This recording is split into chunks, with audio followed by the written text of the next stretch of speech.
They steal our money and are as artful as they are ruthless. Bank robbers.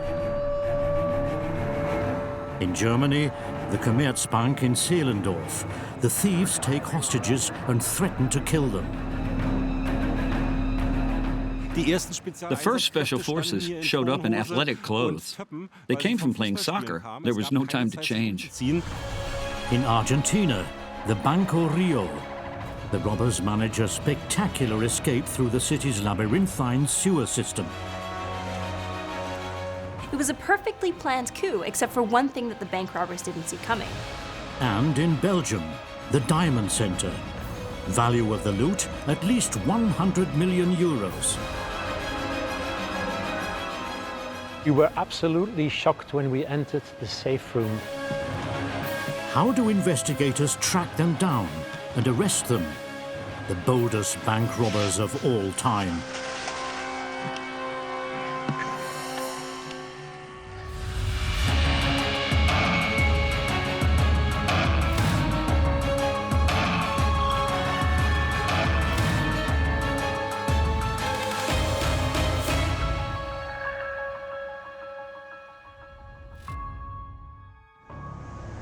Fortaleza. In 2005, the scene of the biggest bank heist in Brazil's history. In the middle of the city, the central bank, a state-of-the-art alarm system and a reinforced concrete foundation meters thick safeguard a gigantic amount of money. Such a lucrative coup was probably incredibly enticing for these particular robbers. The bank robbers choose a day on which a massive amount of cash is in the vault and break in unnoticed. Bank employees suddenly realize 43 million euros in unmarked 50s are simply gone. The bank alerts the police.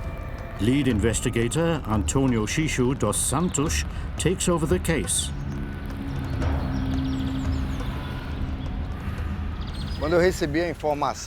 Until I was called, I considered something like this to be impossible. This bank has one of the largest cash reserves, period. I knew it held millions. In the middle of the vault's meters-thick reinforced concrete floor, a huge hole. Investigator Dos Santos immediately initiates a search. The first step: alert all airports and ports. They should report anyone acting in any way suspicious.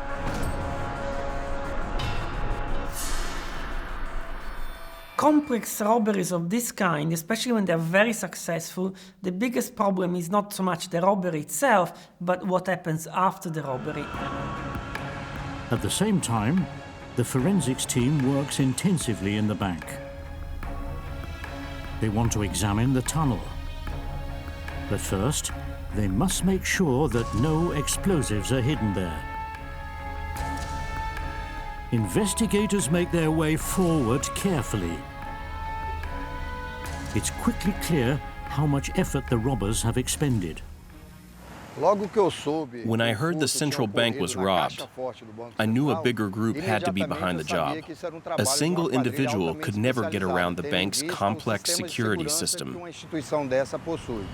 Investigator Dos Santos suspects the Primeiro Comando da Capital is behind it, PCC for short, a notorious criminal and drug organization. If they decide to do something like rob a bank, they do it as professionals with every possible tool at their disposal. They have the resources. 3 hours later, investigators reach the end of the tunnel in this inconspicuous house. They would have had to have surveyed the whole thing in order to succeed. 3 months before, a landscaping company opened for business in the house. The perfect cover for getting rid of the tunnel rubble unnoticed.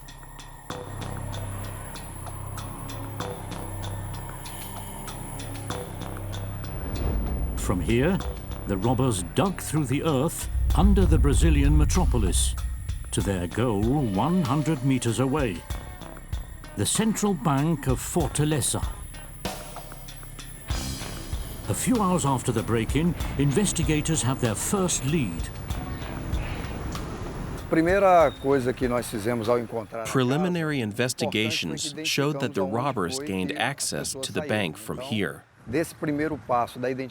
Furthermore, we gathered evidence like DNA, fingerprints, and other material that ultimately helped us identify the perpetrators. But it was difficult because there was simply so much evidence. Soon, investigators realize professionals were at work here, at least a dozen of them. The forensics team needs at least 2 days to analyze all the evidence. But the airport also reports several passengers behaving strangely. Lead investigator Dos Santos hopes to identify them. The airport informed us that 5 passengers bought tickets in cash, all in 50 real bills. We looked at the passport numbers and compared the photos with criminal records. And indeed, the men are connected to Brazil's criminal underworld. And Dos Santos now has 2 chief suspects. The first, Antonio Josevan Alves dos Santos, called the German, and Moises Teixeira da Silva, nickname the Big Mole. Some of the people who had been involved in the robbery, and as you know, the robbery involved more than 100 people, had also been a member of the gang. The first evidence, the PCC is indeed behind the robbery, but still no solid proof. The pressure mounts on Dos Santos to find the thieves and the 43 million euros. His team develops a strategy that decisively changes the course of the investigation. The idea was not to arrest them all immediately. First, we wanted to survey all those involved, to connect them with other criminals. 2 days after the robbery, investigators fear that all participants have long been gone, spread all over the country. The Brazilian police intercept many of the suspects' phone calls and believe that 5 of those involved are still in Fortaleza. Investigator Dos Santos follows the lead. They're supposed to be hiding in this house. Police watch it around the clock and takes action in the nick of time. We arrested 5 members of the gang and secured part of the loot. It was extremely important that we catch the 5 of them before they got away for good.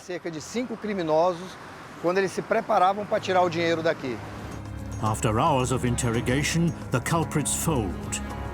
3 more are arrested during vehicle inspections, but they don't betray the 2 supposed bosses, the German and the Big Mole. The PCC is powerful and protects its people well. The PCC have that particular aspiration to be not just criminals, but to become an organized, almost a warlord in some sense, a criminal warlord, and control portions of the territory. More and more criminals seem to be connected to the robbery somehow. Investigator Dos Santos has them all watched.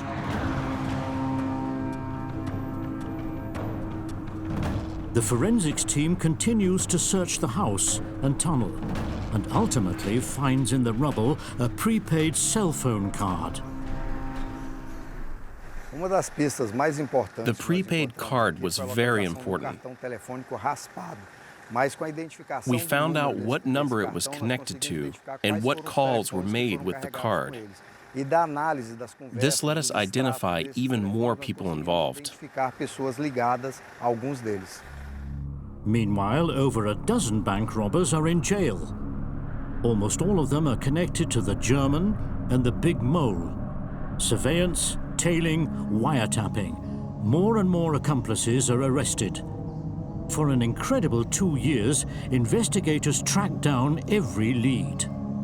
But those pulling the strings remain in hiding. It was clear that a group of professionals had to be behind an operation of such energy and magnitude. A group like the PCC. Then, 2.5 years after the heist, the breakthrough. Police intercept another phone call, and it gives them the whereabouts of the German. The bank robber has an appointment in a bar. Investigators identify him on the basis of his tattoos and arrest him. A short time later, the bank robber goes to jail for a whole 50 years.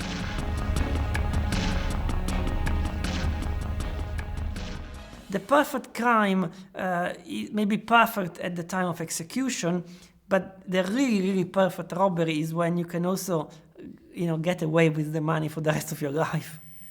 Now only one is left, the big mole. Investigators managed to get the bank robber's cell phone number. Dos Santos immediately obtains judicial authorization to locate the cell phone. Again, over a year goes by. Then, suddenly, a weak signal. Investigators grab the big mole in his luxury apartment.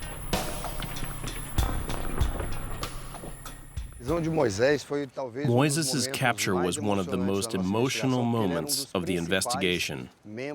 He was not only one of the leaders, he was the hardest one to find and the one with the most serious record.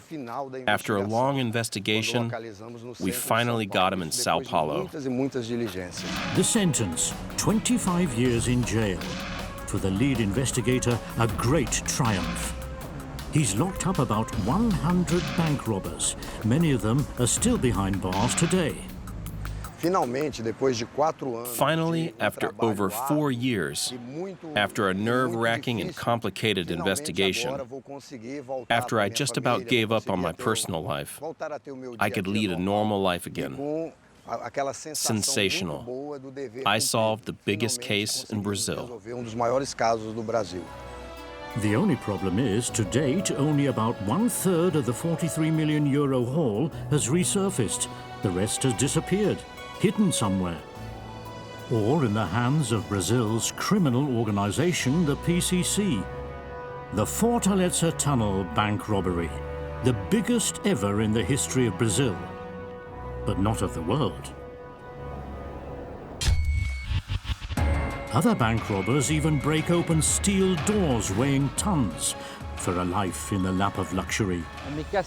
This was the most stunning case in my 30 years with the police.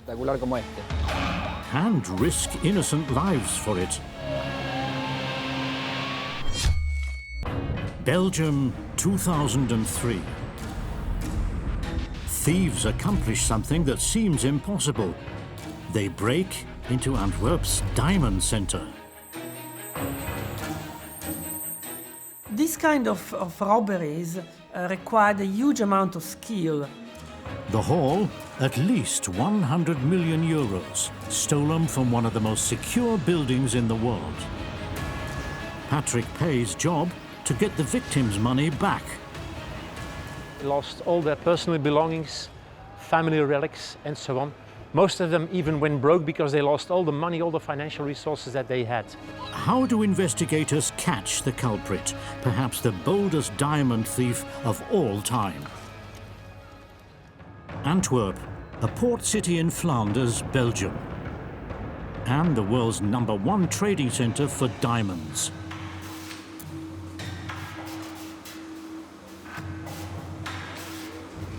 Four diamond bourses and 1,600 jewelers are located in Antwerp's historic centre. In a mere 3 streets, 80% of the world trade takes place. 24-hour police and military patrols, 62 security cameras, and plenty of street barriers. Never has anyone dared to commit a theft here.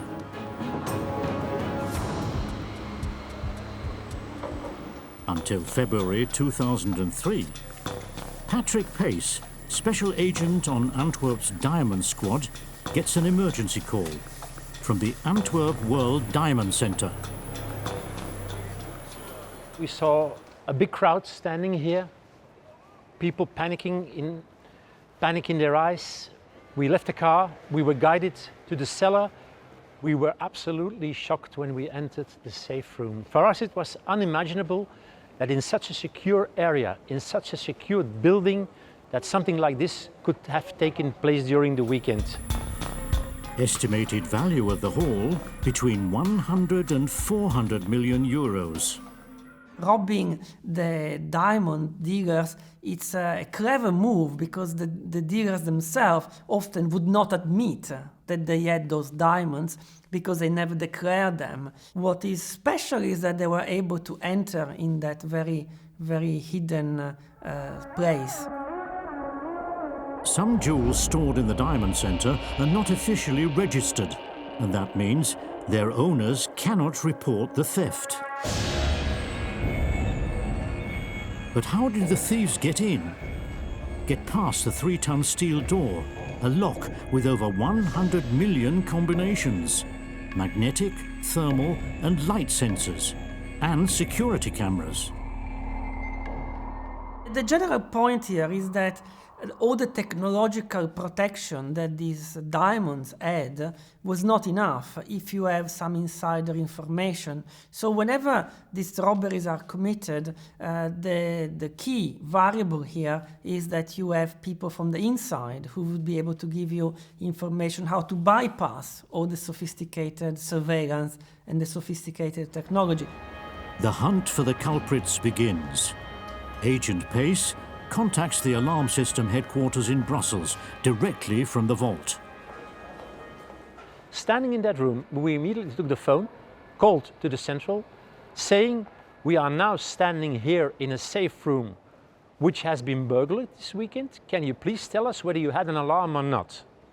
They answered us, no, there is no alarm. The room is still closed for us. You can't be there. In which we had to answer, we are standing here right now and you are telling that the alarm is still armed. None of the security systems worked. Special Agent Pace alerts the forensics team. After a few hours, a first break, several DNA traces. The heist was prepared by a whole group of culprits, but DNA traces are no big help without any suspects. Around midday, all of Antwerp knows. The media reports on the biggest coup of all time. The jewelers are furious. The break-in not only brings the diamond business of Antwerp to a standstill, but also shakes the worldwide diamond trade and even stock markets. And that is not the only load on Special Agent Patrick Pace's shoulders. In the lockers of the Diamond Center, private valuables were also stored. We personally met every victim of this crime, and we saw that the people were devastated. They lost all their personal belongings, family relics, and so on. Most of them even went broke because they lost all the money, all the financial resources that they had. That gave us an enormous pressure to solve the case. And there is still no promising lead. Then, 3 hours later, a retiree is taking a walk in the woods outside the city and is annoyed at randomly dumped garbage. But this time it's quite unusual. He calls the police. Pace sets out. He's initially skeptical that a garbage bag 50 kilometers from the scene of the crime could be a useful lead. But it's the only one he has. And then, at the scene, we saw very small diamonds, we saw packages of diamonds, we saw torn up papers of money, leftovers of money, we saw bonds. So we immediately could conclude that what we found there was extremely important and had directly to do with the burglary that we were investigating. Also in the garbage, toll receipts, a ticket from the Brenner Pass to Italy, and many scraps of paper. A puzzle with an interesting solution. It was reassembled, and we saw that it was coming from a company that was located in the diamond center in Antwerp, namely the company d'Amoros Preziosi, a company that belonged to a gentleman, Mr. Leonardo Notarbartolo. Leonardo Notarbartolo, born in Palermo, Sicily's mafia capital. The suspect is not only the cousin of an Italian mafia boss, he also has a very long criminal record. Until the year 2000, 3 years before the robbery in Antwerp, he had committed dozens of small robberies. His associates include professional safecrackers, alarm system experts, and tunnel builders. Notarbartolo has a gift for manipulating people for his own purposes. The association is called the Turin School. These are very different type of people from the mafia members. They don't want to use violence, and they're highly, highly skilled and highly technically minded. Investigators discover, shortly after his criminal career in Italy, Notarbartolo rents an office in Antwerp. He pretends to be a diamond dealer and rents a safe deposit box. He was going around the center with a camera, hidden camera, so that he could record the outlay of the place. People who had met him there reported he was very charming, and so he needed that kind of quality to talk to people, to gain information. Special Agent Patrick Pace finally has a principal suspect, and the evidence is sufficient. He gets a search warrant for Notarbartolo's company. When we entered the office, we noticed that it was practically completely empty. There were only a chair and a table, but nothing that pointed out there was any business or that any business had taken place. We started questioning other diamond dealers whether they ever did any deals with him or not. And we didn't find any that actually had any commerce with him. The diamond business rests on two pillars: trust and discretion. Many questions are just not asked here. That's how Notarbartolo manages to send insider information back to Italy for 2 years unnoticed. But where is he? Thursday, 4 days after the robbery, Patrick Pace and his team discover how the bank robbers cracked the vault. The night of the break-in, Antwerp security forces are focused on a big tennis tournament. The diamond district is largely empty. The thieves drive up at midnight. They manipulate the radio frequency of the security gate. And hours earlier, they had sprayed the motion detector with hairspray. Polystyrene plates protect them from the thermal sensors. Only the vault remains. But the bank robbers do not even need to crack it. They have insider information. The spare key is kept in the next room, unattended. After 4.5 hours, and with up to 400 million euros in their bags, the thieves disappear. Pace wants to expand the search in the direction of southern Europe, but then something unbelievable happens. That Friday evening, we received a phone call coming from the Diamond Center that Notarbartolo apparently appeared back in the building. Obviously, we immediately left here to reach this building as soon as possible, which we did. Meanwhile, the concierge of this building was able to keep him talking and to keep him here in the building present until we arrived. The gang leader returned to Belgium because he didn't want his ID or his passport to look as if he had never gone back to Belgium after the robbery, but that was his mistake. For Pace, it is the chance. First, he speaks with the suspect. At first, we treated him as a victim because we didn't want to warn him that he had to keep silent and keep everything hidden for us, but we really tried to get his address. He then played on with us and he tried to cooperate, or seemed to cooperate, but he also tried to gain some time. After about an hour of cat and mouse, Notarbartolo folds and gives his address. Hayes arrests him and drives right to the apartment. He hopes to find even more evidence and to catch the bank robber's accomplices. We arrived here exactly on the time when 3 persons were removing all the litter and all the furniture here out of this apartment. Exactly at the moment when we arrived here, so we could catch them on the spot. The men are simple furniture removers and have nothing to do with the bank robbery.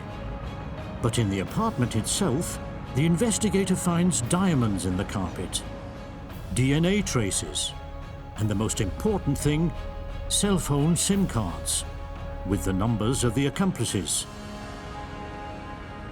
The breakthrough.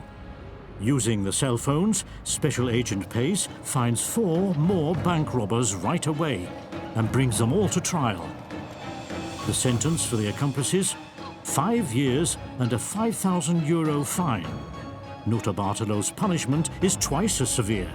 Still, Pace has mixed feelings. We were policemen, motivated, dedicated, and we just did our job. We needed some luck, which we got, and we used the evidence that we got at the maximum rate. So in that way, we might be content and happy. On the other hand, since we didn't find anything back from the stolen goods and we weren't able to return anything to all those poor victims, it still is some kind of a disappointment as well. Even now, the loot with an estimated value of €400 million has not resurfaced. Notarbartolo has been free since 2009. But investigators are watching the Italian. The hunt is not yet over. But there are also bank robbers who are extremely brutal. The hostages were essentially used to distract the police. And they design incredible escape routes, the worst crimes of all time. Berlin. In 1995, bank robbers take 16 hostages and demand a ransom. Being taken hostage is serious. You have to reckon with being shot at any moment. A robbery planned down to the last detail. The criminals are as hard as nails. They bag millions and risk innocent lives for it, with dramatic consequences for the hostages. Some of the victims are still not able to enter a bank today. It's Germany's most sensational bank robbery. Zehlendorf, an exclusive residential district in Berlin. 4 men storm the local Commerzbank branch.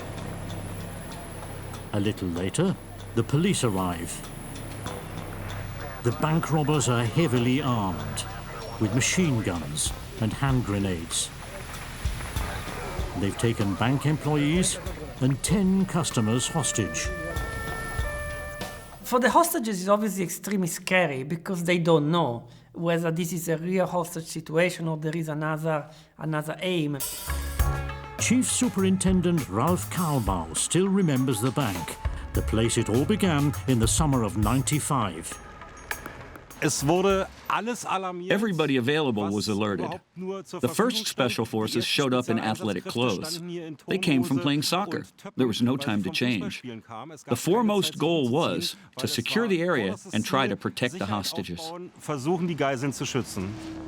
The police's biggest problem. The hostage takers refuse to make contact. There's only one single message communicated through the branch manager. €8.5 million in ransom by 2 a.m. sharp. They made the hostages talk to the police on the phone. Clearly, that helped the robbers to hide their own identity. In negotiations with hostage takers, it is very important to ascertain relatively early and with precision who are we dealing with. The police wait for 10 hours without knowing how the hostages are. Suddenly, shots are heard. The lights go out. The adrenaline rushes to your throat. You are excited but extremely focused. No other case is comparable. The police play for time and give in to the ransom demand. But the bank robbers have reckoned with just that. I think they acted according to the think big principle. You start big and then you can pretend to negotiate if someone decides to go along with it. That way you win time and can plan and execute your getaway better. Hours go by and nothing happens. Time simply runs out. We hadn't heard anything in ages from the robbers. It was late in the evening. We tried to call the bank, but no one answered the phone. At some point, a hostage calls and says the culprits seem to be asleep in the basement. We had no choice but to prepare an assault and storm the bank. The special unit's first goal, to bring the hostages to safety. After 18 hours, it's clear all are still alive. Inside the bank is chaos. Safety deposit boxes broken open. Plenty of weapons. Even hand grenades. But no trace of the bank robbers, except for a large hole in the floor. Actually, we did almost everything right, according to the book, but it still wasn't enough. We fell into the very trap the robbers set for us. The hostages, the ransom, all a big fake. The bank robbers simply wanted to clear out the cash, 8 million euros. The search begins immediately. No one knows how long the gangsters have been on the run. Police search for the perpetrators in the surrounding area and the place where the tunnel could end. A little later, a policeman discovers a nearby garage with a window slightly ajar, and he's suspicious. There's only a carpet inside, but the concrete underneath is wet. Police immediately tear up the floor and uncover the end of a tunnel. They begin to examine the shaft and immediately create a special unit. Chief Superintendent Kalbau takes over. The tunnel is his only lead. We finally had a real lead. On the other hand, the robbers were gone for good. The garage was empty, the tunnel exit was empty. They even had time to lay fresh cement. That means everything happened a while ago. And so, the case became about searching for them. Investigators need more clues about the robber's identity. Kalbau himself examines the tunnel. It was not dug quickly, but rather perfectly constructed. It leads first to a stormwater canal, which in turn leads to the bank. The total length, 180 meters. Entrance and exit are reinforced with wood to prevent a cave-in. The robbers carry the rubble out on skateboards. There's even a lighting and ventilation system. And then investigators discover a fingerprint on a piece of tape. It's only useful if the person who left it has a fingerprint in the system to compare it to. The big disappointment. The fingerprint is not on file. But investigators find out who rents the garage. A Syrian man named Mutaz al-Baradzi. Even the smartest robbers obviously make a mistake, and clearly renting their garage under your own name is a major mistake. Police monitor his phone calls. This leads them to another suspect. Investigators believe he intends to leave Germany, so they arrest him. Jackpot. The fingerprint is a match. As an interrogator, it's great when I've got material evidence. I was able to say, here's your fingerprint, you were there. It's a good starting point. I expected a confession. But the new suspect, Mohammed Al-Kami, keeps silent. He denies being involved, even after hours of interrogation. Investigators need results soon and don't know what to do. At a certain point, we were about to give up. We were on the way back to the cell. And then he says, okay, I was there, but I didn't shoot. That was important to him. El-Kami gives up his accomplices. They include the alleged head of the gang, the brother of the garage renter Khaled al-Barazi. There is a difference between a detective knowing who did it based on instinct and material evidence that will stand up in court. But we were certain we'd get it. Whoever plans a crime for 18 months and then carries it out makes mistakes. Investigators are optimistic, but nothing much happens at first. They catch small fish, but not the man pulling the strings. And where is the loot? Then an anonymous tip. The money is supposedly hidden in a black BMW and on the way to Italy. The special unit flies there and finds not even a handful of change. In Berlin, the search continues. After 3 months, Detective Ralph Kalbau gets 2 tips from abroad, more specifically from Syria and Lebanon.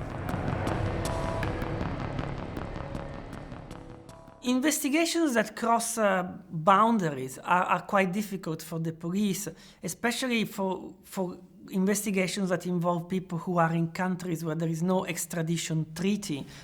Another perpetrator, Ali Ibrahim, is in prison in Lebanon. Kalbau is allowed to interrogate him. The Civil War was still going on. Everything was bombed out. We were only guests, and it might sound dumb, but it was an honor as a policeman from Germany to be allowed to carry out an independent interrogation there. The inmate confesses. He hopes to be transferred to a prison in Germany. Lebanon denies the request, but his statements helped us identify another perpetrator, and, thanks to further investigation, also to secure 2 suitcases full of money from the heist. That makes you proud. Then the information. The head of the gang is in Syria, and in this case, the German investigators in particular get lucky. Local police pick him up and extradite him to Germany. The ringleader gets 13 years, his accomplices between 6 and 12. Success for Detective Kalbau. But there's one thing he can't forget. It was certainly the biggest case I ever worked. Nothing will top it. But I'd also like to point out what it meant for the victims. Some of the victims are still not able to enter a bank today. They have serious psychological problems, and I don't know if the culprits were aware of the harm they caused. You can't make up for that with a prison term. For the hostages, the bank robbery remains a trauma they will never forget.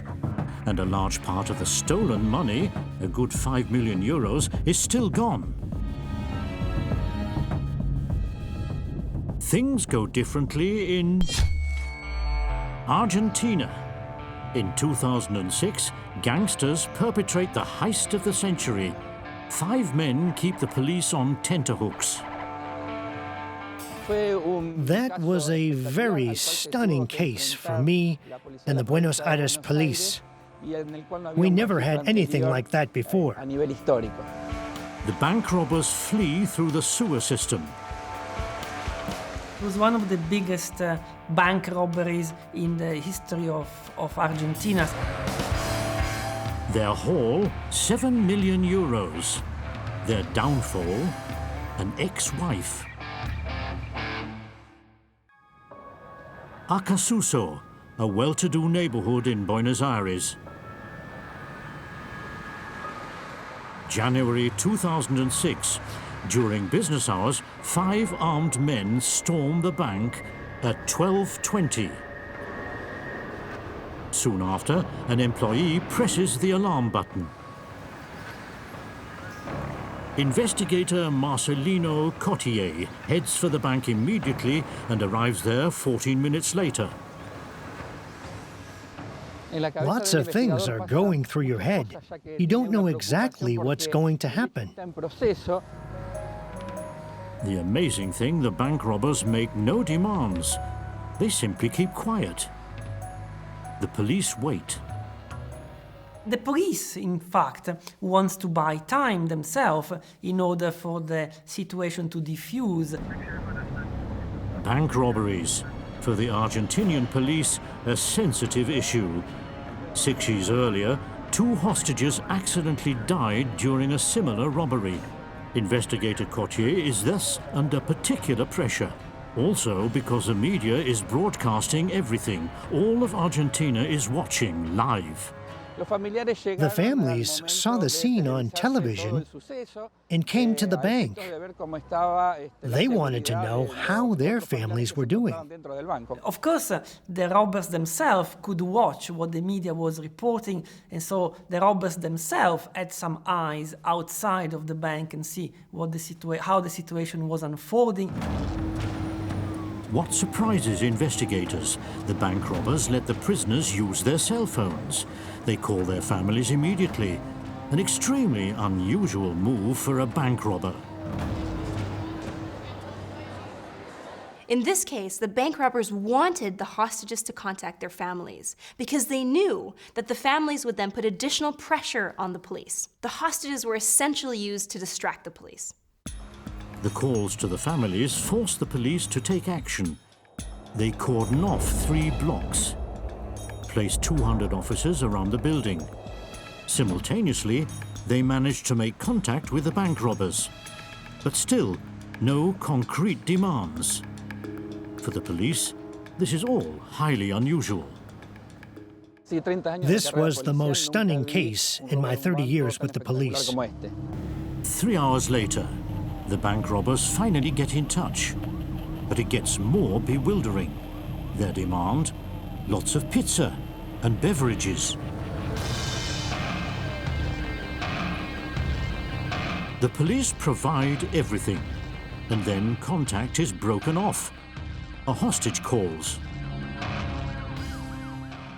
An employee of the cleaning company called the police, and he said that the hostage takers were no longer there.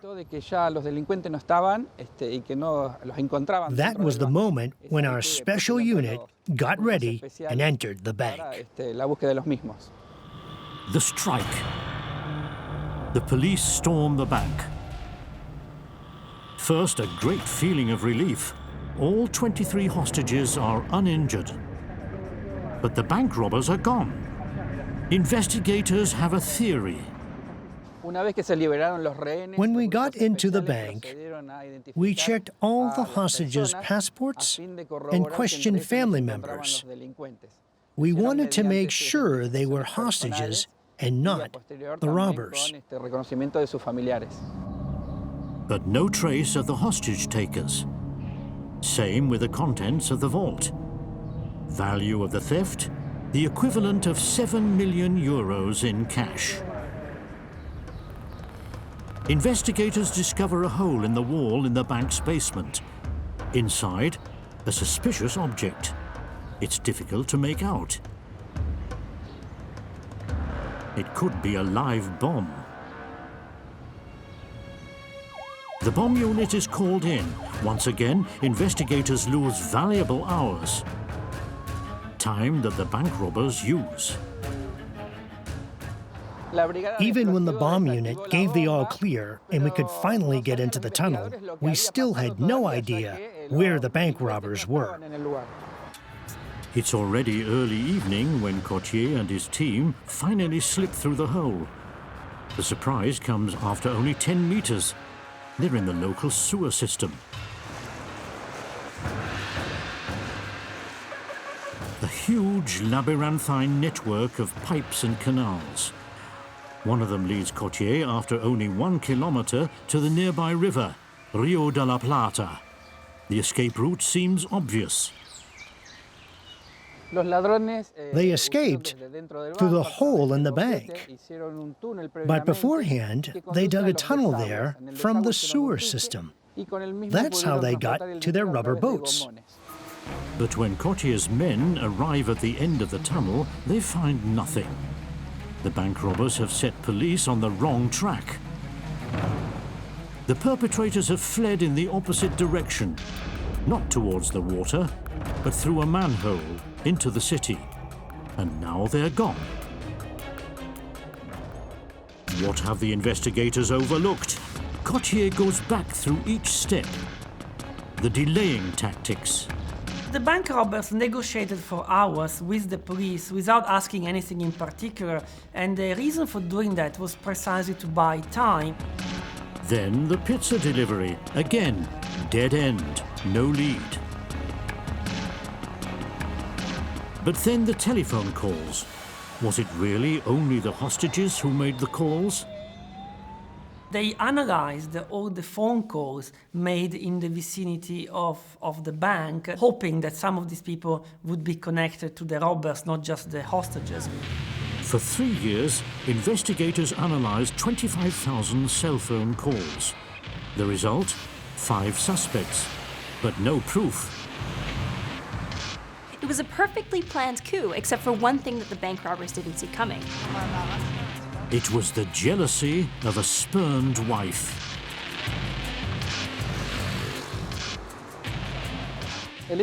We finally caught the bank robbers when a woman came to us in the station and betrayed her husband. He wanted to fly the coop with a new lover. The wife identifies her husband, and he is one of the 5 principal suspects. Then everything goes fast. The police arrest them, and the bank robbers fold quickly. That was a very stunning case for me and the Buenos Aires police. We had never seen anything like that before. And something that hardly ever happens. Cotier manages to secure part of the stolen 7 million, thanks to a jealous wife. Even with the greatest crimes of all time, sometimes investigators simply need luck.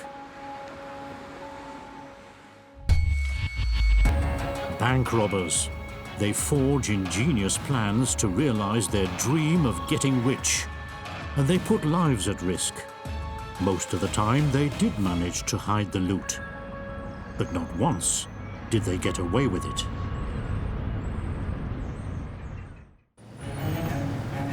Women kill less often than men, but once they have decided upon their devilish plan, they kill tactically, deliberately, and from behind.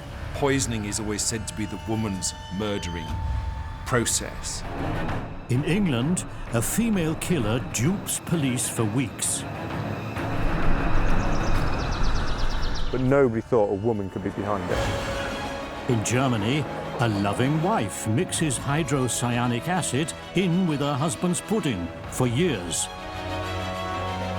Yeah, this kind of nice little old lady, and they don't want to believe it. In the United States, a housewife replaces headache tablets with potassium cyanide. They detected what they said was a faint smell of vomit. Cold-blooded female killers. Their deeds are among the worst crimes of all time. But why do women become killers?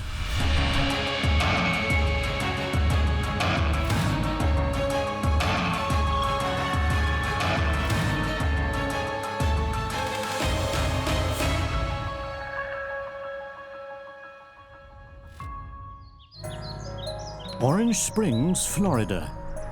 On July the 4th, 1990, Brian Jarvis is called to an abandoned vehicle near Ocala National Forest.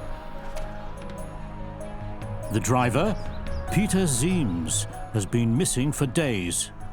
When we recovered this car, we were only looking at it as a missing person, hopefully he was still alive. We didn't know. There was a couple things that struck us as unusual. The license plate from the car and some of the paperwork from inside the car had been discarded where it was initially wrecked, and then the car was driven away. So we searched this area extensively, looking for Mr. Sims' body just in case he had been killed, but we didn't find anything.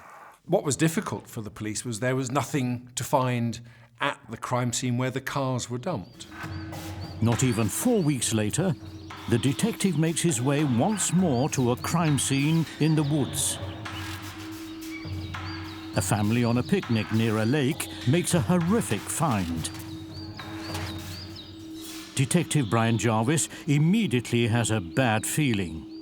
When we got out here to the Ocala National Forest, we found there was a very, very bad stench in the air, and it smelled horrible. It was something, once you leave the scene, it doesn't leave you for a while.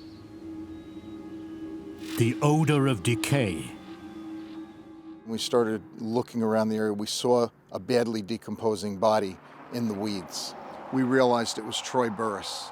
He was still wearing his shirt from work that had his name Troy on the pocket. The body of the 50-year-old sausage salesman from Ocala, Florida, bears 2 deep gunshot wounds. The man has also been missing for days. Murders are no rarity in this area. Marion County is considered a very violent place.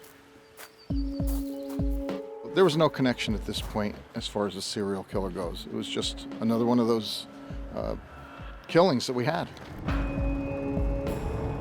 Hoping to get a lead in the murder of Troy Burris, Brian Jarvis drives the sausage salesman's delivery route stop for stop, searching for possible witnesses. On our way back, we stopped at a convenience store in Seville, Florida, about midway between Daytona and Ocala. And when we went in there, the clerk told us that he had been there at his normal time, around 2 or 2:30 in the afternoon. When we went to his next stop, the clerk said he never arrived. And that's how we narrowed down the location that he disappeared at. In the still unresolved case of Peter Seam's disappearance, Detective Brian Jarvis gets an important lead, not far from where he had found the abandoned car. A huge break in the case came at this remote fire station in the Ocala National Forest. There were a couple of girls that had come to the fire station and started using the faucet outdoors outside. Somebody inside the building heard the water running and they were wondering why. So they came out and they saw 2 girls outside of the building washing blood off. They decided to call an ambulance. But when the ambulance arrived, the girls were nowhere to be found. The firemen are able to give the police a detailed description of the 2 women. A composite artist uses it to create a likeness. At this point, it's still unclear if the women have anything to do with the men's disappearance. Still in the dark, investigators organize a meeting with the police departments of the surrounding counties. And indeed, there are similar cases. In Marion's neighboring counties, 3 more bodies are found that all appear to have been murdered according to the same pattern. A short time later in Marion County, victim number 6. Police review the results of the various investigations and discover important similarities. There were a couple things that stood out. The first thing was the fact that it was a .22 caliber weapon. That's a smaller weapon, something much lighter, easier to use, not as much kickback. The second thing that really stood out was that when the vehicles were recovered, the driver's side seat was always in the forward-most position.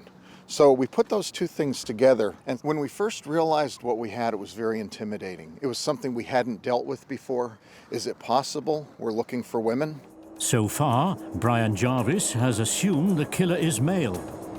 A mistake? He decides to question witnesses at the rest areas again. If you look statistically, women are a very small percentage of violent crime offenders, about 7%. Your first default would be probably male, and maybe if you looked at it closer, you might start to consider that actual suspect could be a female. And in fact, he finds a witness at this gas station on Interstate 75. She saw the victim together with the two women. It was when we got to this location here that we got our break. We showed the clerk inside a photograph of Mr. Humphreys, and she recognized him as having been in here that day. The next thing we did is we showed her two composites of the girls that may be involved in other cases, such as the Peter Sims case. And she was able to say that, yes, there were two girls in here that resembled those composites, and it was about the same time as Mr. Humphreys was in here. We decided to go and get the help from the media. So we released the composites to the media in hopes that that would develop some leads for us in identifying who these girls could be. And so they appealed to the public, and this is a part of common police practice when they know it's going to be really difficult. They decide to publicize the case through the nationwide press, even though they have neither names nor real photos, only composite sketches. So usually you would want to do that only when you don't have any other immediate ways of identifying where that particular person is at that point in time. The police's strategy bears fruit. A crucial tip comes in. Both women have stopped in Daytona Beach at the Fairview Motel. Detective Jarvis drives there immediately. But too late. The two women are gone. When we checked with the owners of the Fairview, sure enough, Aileen had been staying here under an assumed name. And we started getting more and more leads with her aliases, her names. So we were building a list of names at that point. We took all these different aliases that we got and went to the pawn shops and started looking. That's what led us to the fingerprint which gave us our identification of Aileen. The women take their victims' valuables to pawn shops.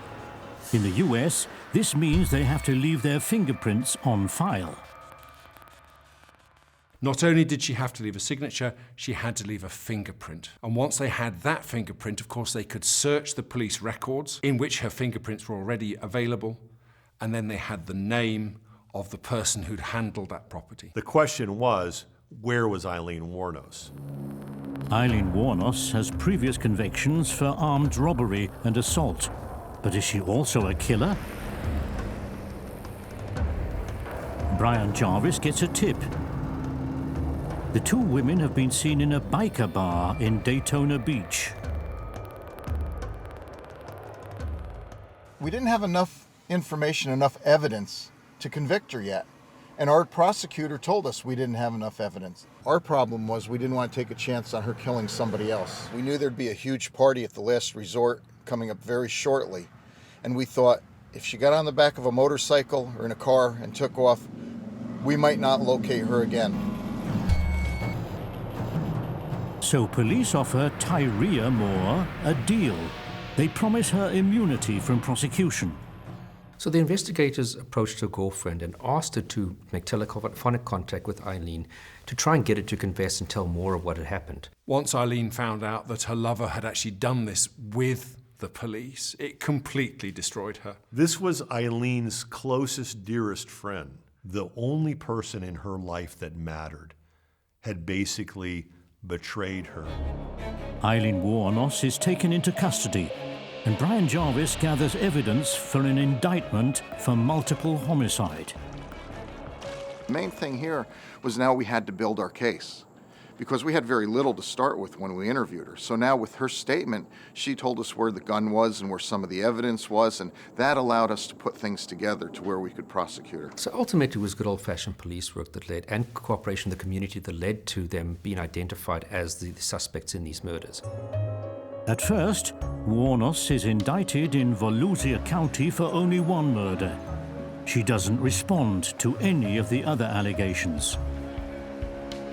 Only when her friend Tyria Moore testifies against her in court does she fold.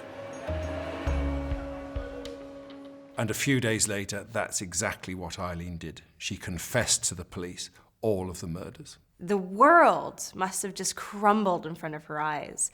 And you could see that she changes her strategy in court, where she now says, I'm going to confess, and you may as well give me the death penalty. All at once, she starts to speak. I robbed him and I killed him as cold as ice. And I'd do it again too, and I know I'd kill another person because I've hated humans for a long time. Throughout the entire trial, Aileen Wuornos shows neither compassion nor remorse. Warrant of the governor of the state of Florida, you, Aileen Carol Wuornos, be electrocuted until you are dead. The judge sentences her for 6 murders.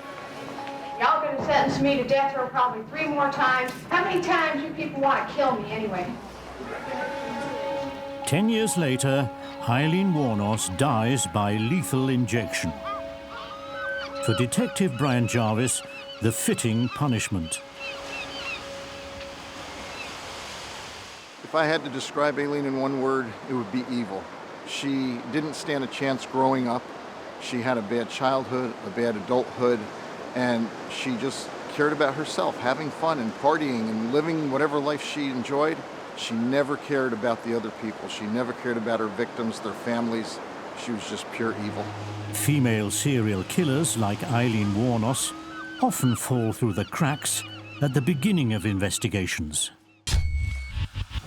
For society thinks women less capable of murder. They artfully hide their cold-blooded nature behind a mask. We don't see that darkness in them. Women's horrifying crimes show us. Anyone can become a killer. Peterborough, a small town north of London. Brutal murders shock the contemplative idyll. When we saw the scene, it became clear it was not a normal murder, but nobody thought a woman could be behind it. Joanna Dennehy is a mother of 2 children, beloved in her hometown.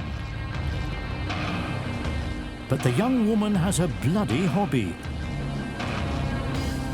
She kills men, apparently at random.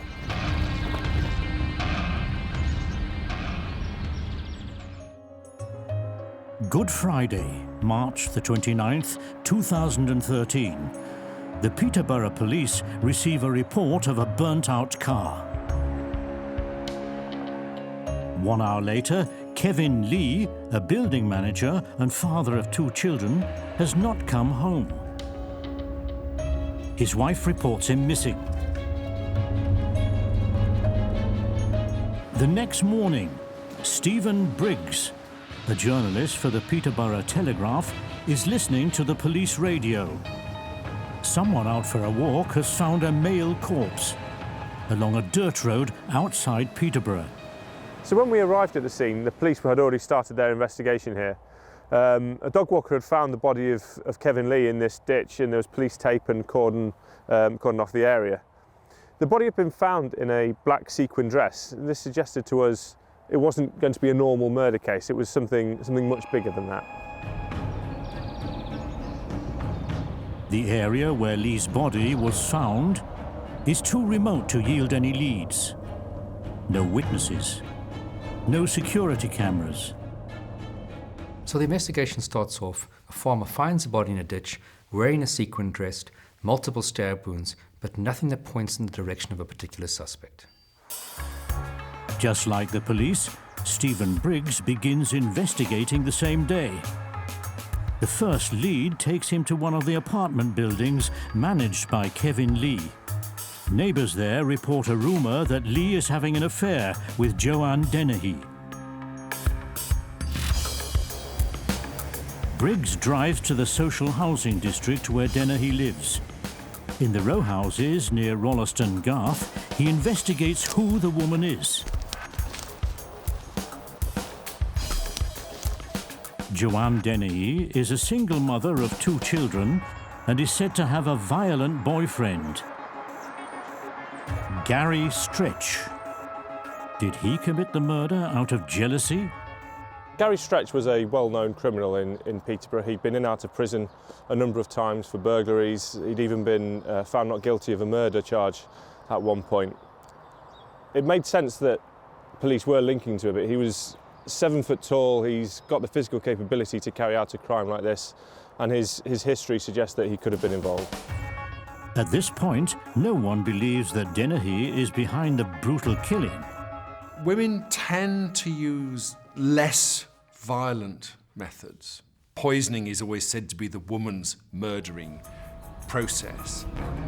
Stephen Briggs wants to interview the pair, but neither he nor the police can find them. That makes them suspicious. At this point, there was no evidence that Dennehy or Stretch were involved in the murder of Kevin Lee, but police did want to trace them, and they didn't know where they were, so they put out a public appeal to try and find them.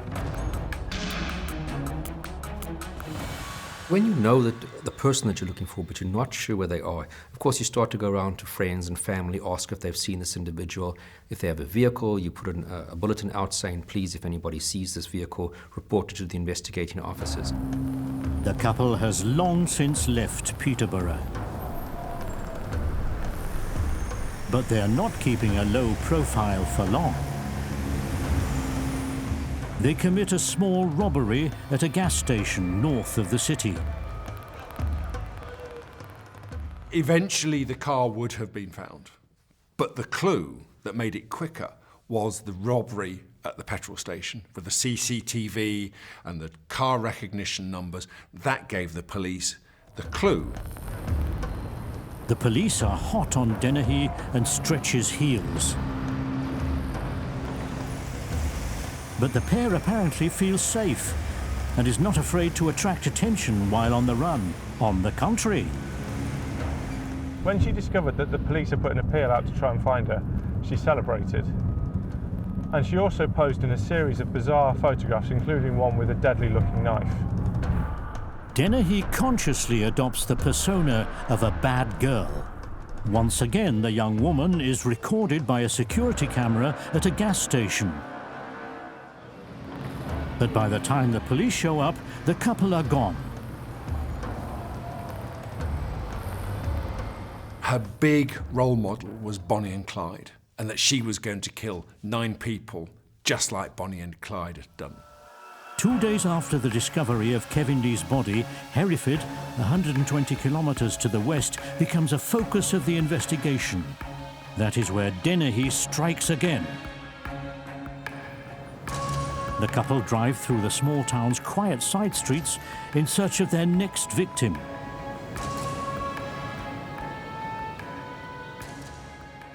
So there was no real strategy behind the violence. It just seemed it was violence for the sake of violence. Just simply wanting to kill some men. It didn't matter who. Let's just find some men I can, entice into the car and let me see if I can kill them by stabbing them.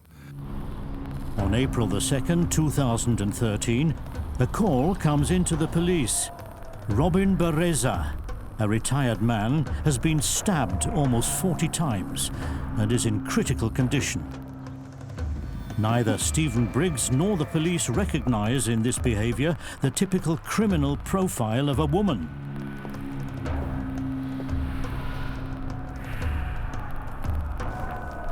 Only 10 minutes later, the next attack. 56-year-old John Rogers, on a walk with his dog, is suddenly stabbed to death. She left him for dead with one final ice-cold act of stealing his dog before walking off. Shortly after the second attack, officers discover the getaway car with Joanna Dennehy in it. But Gary Stretch, the prime suspect, is not with her. Stretch flees. So, of course, they think, here's the guy we're looking for. He's fleeing the scene because he doesn't want to be arrested. Clearly, they're thinking Stretch is the killer. Police take Joanna Dennehy back to the station for questioning. This is the crucial turning point in the case.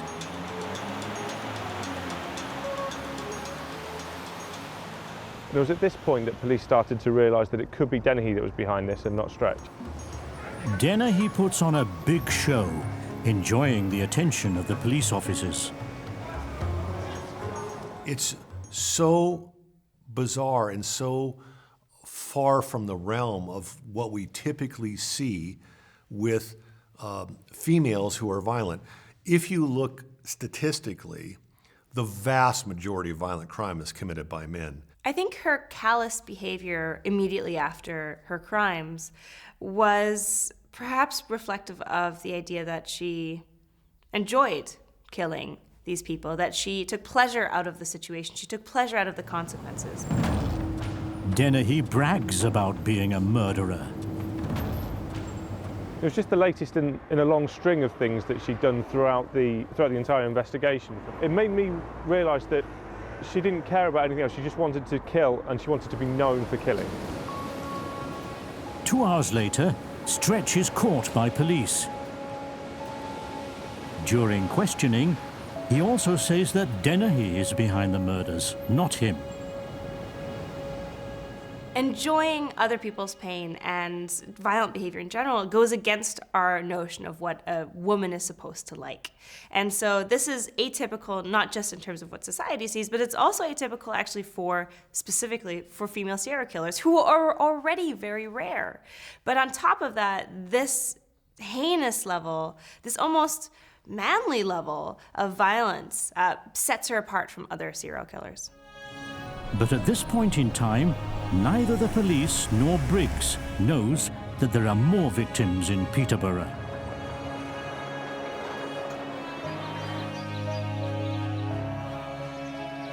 One day after the arrest in Hereford, walkers in a remote forest named Thorny Dyke find 2 more male bodies in a ditch.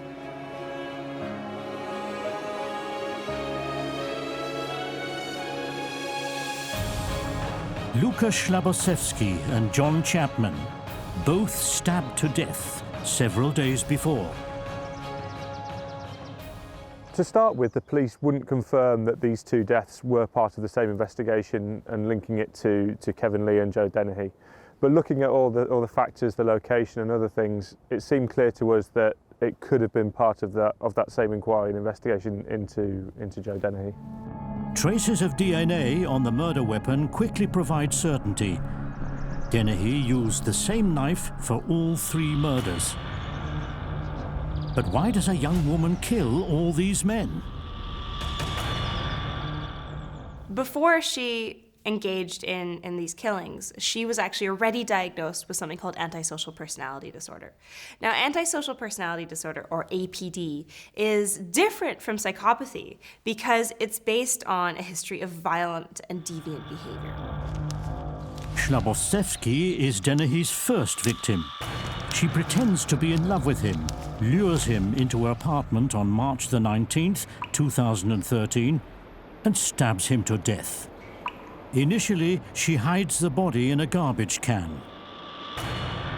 10 days later, she kills her neighbor, Chapman. Her boyfriend, Stretch, helps her dispose of the bodies. The same evening, she kills Kevin Lee. Then she proceeded to have some fun.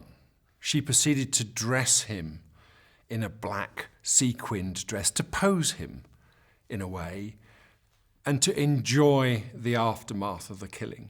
And that is showing that her killing pattern is developing over the time. Gary Stretch also helps her with Lee's body. Together, they drive it to a nearby patch of forest.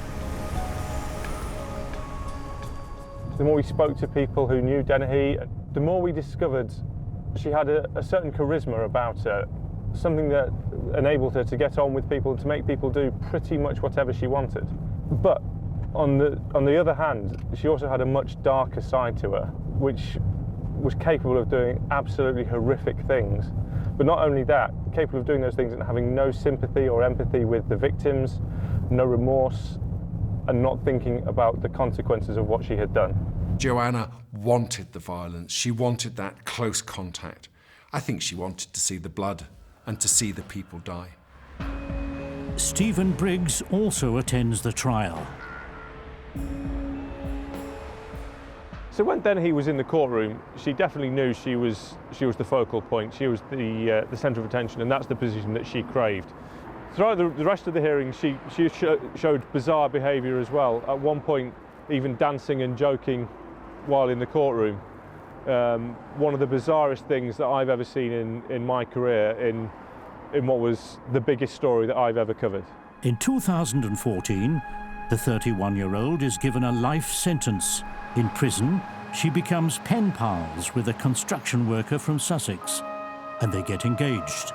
Joanna Dennehy is one of the few female serial killers who kill for the pure joy of it. For women tend to kill out of greed and use poison.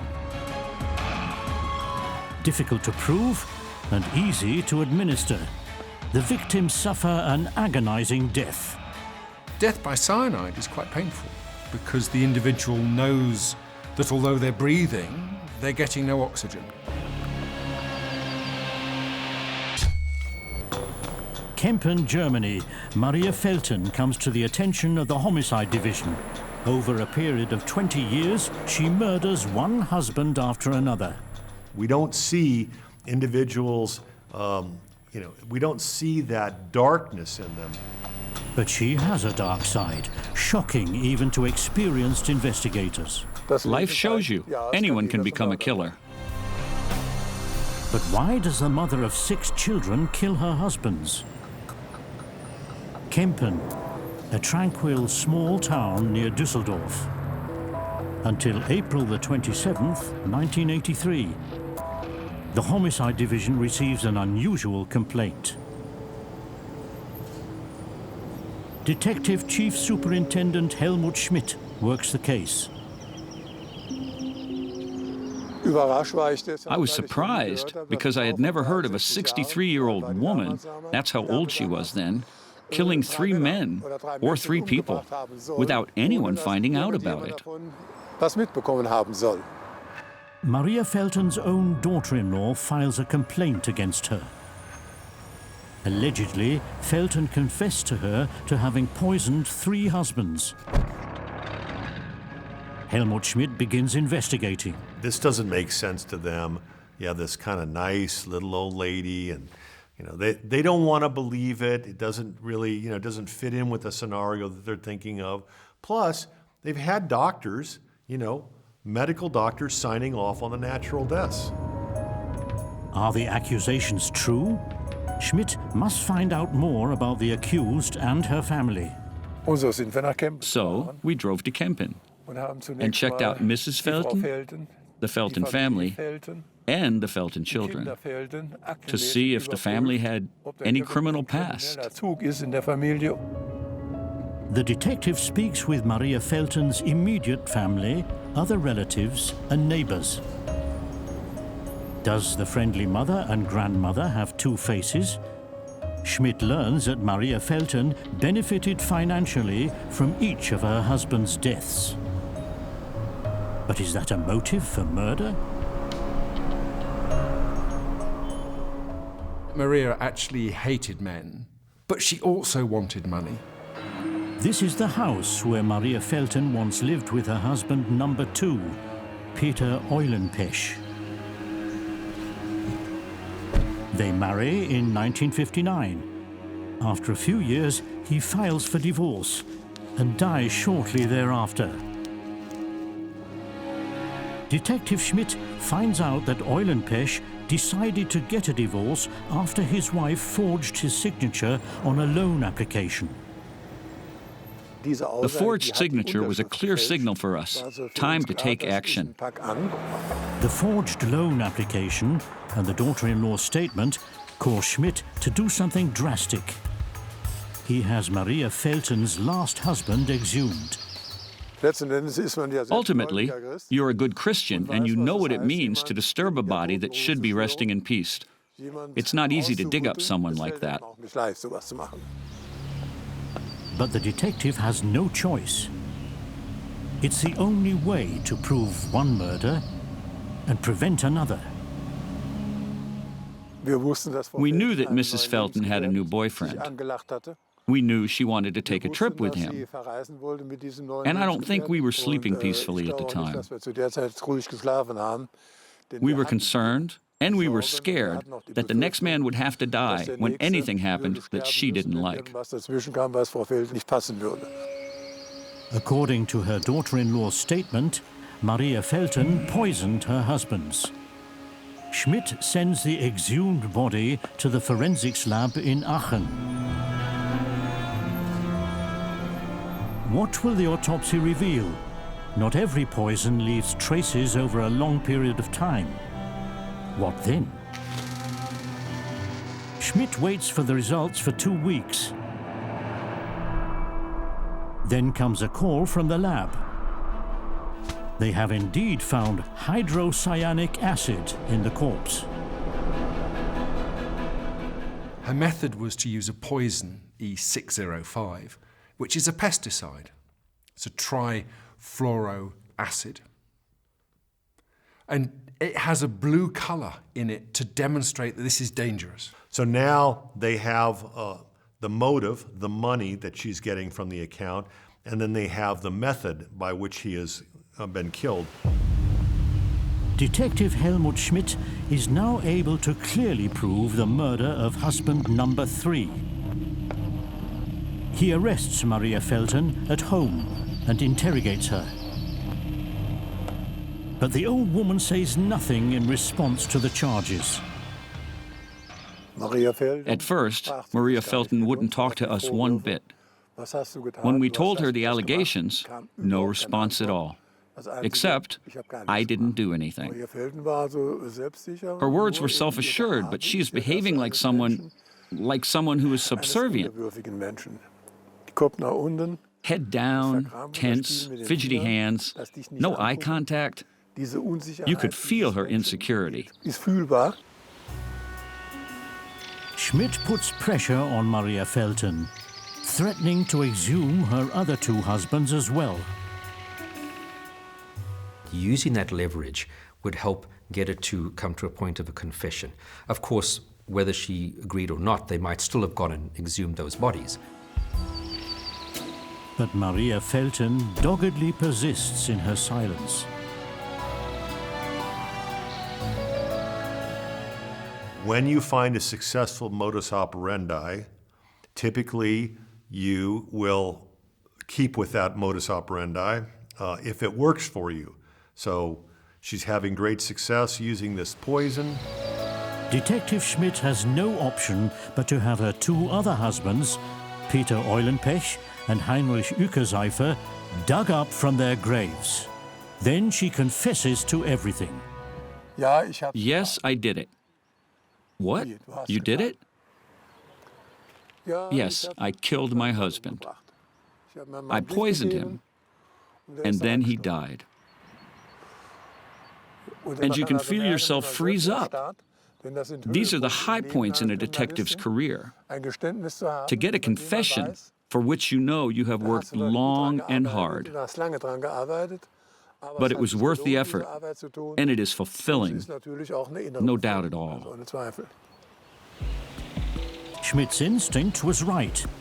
Forensic experts find traces of hydrocyanic acid in the 2 other bodies as well. The County Court of Krefeld gives Felton 3 life sentences.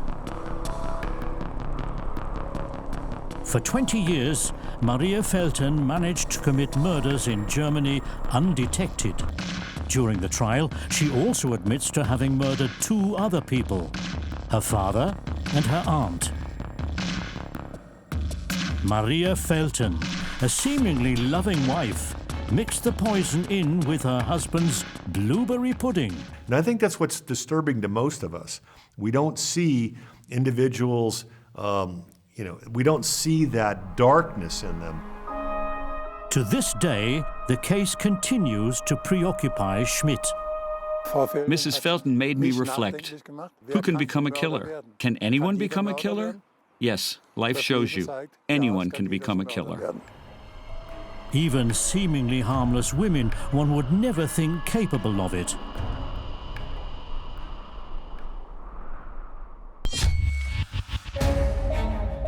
Like in Seattle, Washington, 1986, an entire state is in panic. The reason? Poisoned headache tablets. We are talking literally millions of bottles of Excedrin. Special Agent Patrick Ross is investigating in the first poisoning case in U.S. history. The trail takes him to an inconspicuous woman. Isn't it odd that Stella Nickell would provide 2 bottles of extra-strength Excedrin, both laced with cyanide, Is Stella Nickell an unassuming housewife behind the poisonings? Is she the one keeping all of Seattle on tenterhooks? Auburn, a blue-collar suburb of Seattle in the western U.S., a sleepy town. Until June the 11th, 1986. That morning, Susan Snow takes 2 Excedrin tablets. A half hour later, her daughter calls an ambulance. Her mother is unconscious and dies a short time later. While the autopsy is being carried out, FBI Special Agent Patrick Ross takes over the investigation. He doesn't suspect that the death of this one young woman is only the tip of the iceberg. When the coroner was performing the autopsy on Sue Snow, they detected what they said was a faint smell of almonds. That faint smell of almonds is often associated with cyanide poisoning. Further tests revealed that she had in fact been poisoned with potassium cyanide. Investigation then concluded, after examining the pills she had taken that morning, that they had been tainted with cyanide. Cyanide, or hydrocyanic acid, is highly toxic. Patrick Ross is thus certain that someone wanted to poison Susan Snow. So cyanide is a reasonably accessible type of poison. It's probably one of the first 2 that people think of. Death by cyanide is quite painful because the individual knows that although they're breathing, they're getting no oxygen. And it's a very hard death for the individual who suffers it. Terrifying news for Seattle. Death caused by headache tablets manufactured by the company Bristol-Myers Squibb. They're available in every American drugstore. The manufacturer of the medication had to withdraw countless thousands of bottles of this headache tablet, which had a massive financial impact on the company, of course. The initial thought was that this was done to damage the reputation of Bristol-Myers Squibb. Nobody was thinking really on small scale. Patrick Ross belongs to a team of 40 special agents. They must find the culprit as quickly as possible and prevent further poisonings. We searched numerous grocery stores, pharmacies. It's a very common product. It was something I would have at home in my own medicine cabinet.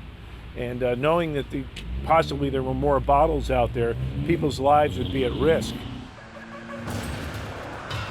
Patrick Ross continues to question all drugstore employees in the region and the victim's family, without success. At the same time, Ross has thousands of bottles of Excedrin tested for tainted tablets. Across the entire state of Washington. What they find out is that there are only 5 bottles of Excedrin that have the poison in them. All 5 come from the environs of one particular city, Auburn. Investigators are now certain no one wants to extort a pharmaceutical company. The motive must be personal. But 8 days have already gone by. The poisoner is still on the loose. Are there more victims? Have all the poison tablets been taken out of circulation? This is why today we see so much tamper-proof packaging. In almost all medications you buy, all vitamins you buy, everything has a lid, a sealed lid on it that if it had been tampered with, you would be able to determine that. And that comes from cases like this. Patrick Ross still has no suspects. He's already beginning to consider taking the case national. He searches intensively, but he has no leads at all. Until he receives a call on June the 19th. We heard about the second victim because the second victim's wife, Stella Nickell, alerted law enforcement authorities that her husband had also taken Excedrin, and perhaps he was also a victim of cyanide poisoning. So she, in fact, brought attention on herself. The caller is named Stella Nickell. A second death by cyanide, again in Auburn. Investigators see no coincidence. Patrick Ross immediately drives to the address given by the caller, a trailer park on the outskirts of the city.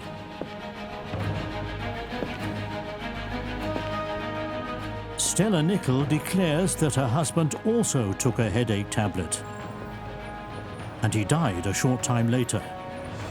She gives the officers the remaining tablets. In Bruce Nickell's body, they found traces of potassium cyanide poisoning.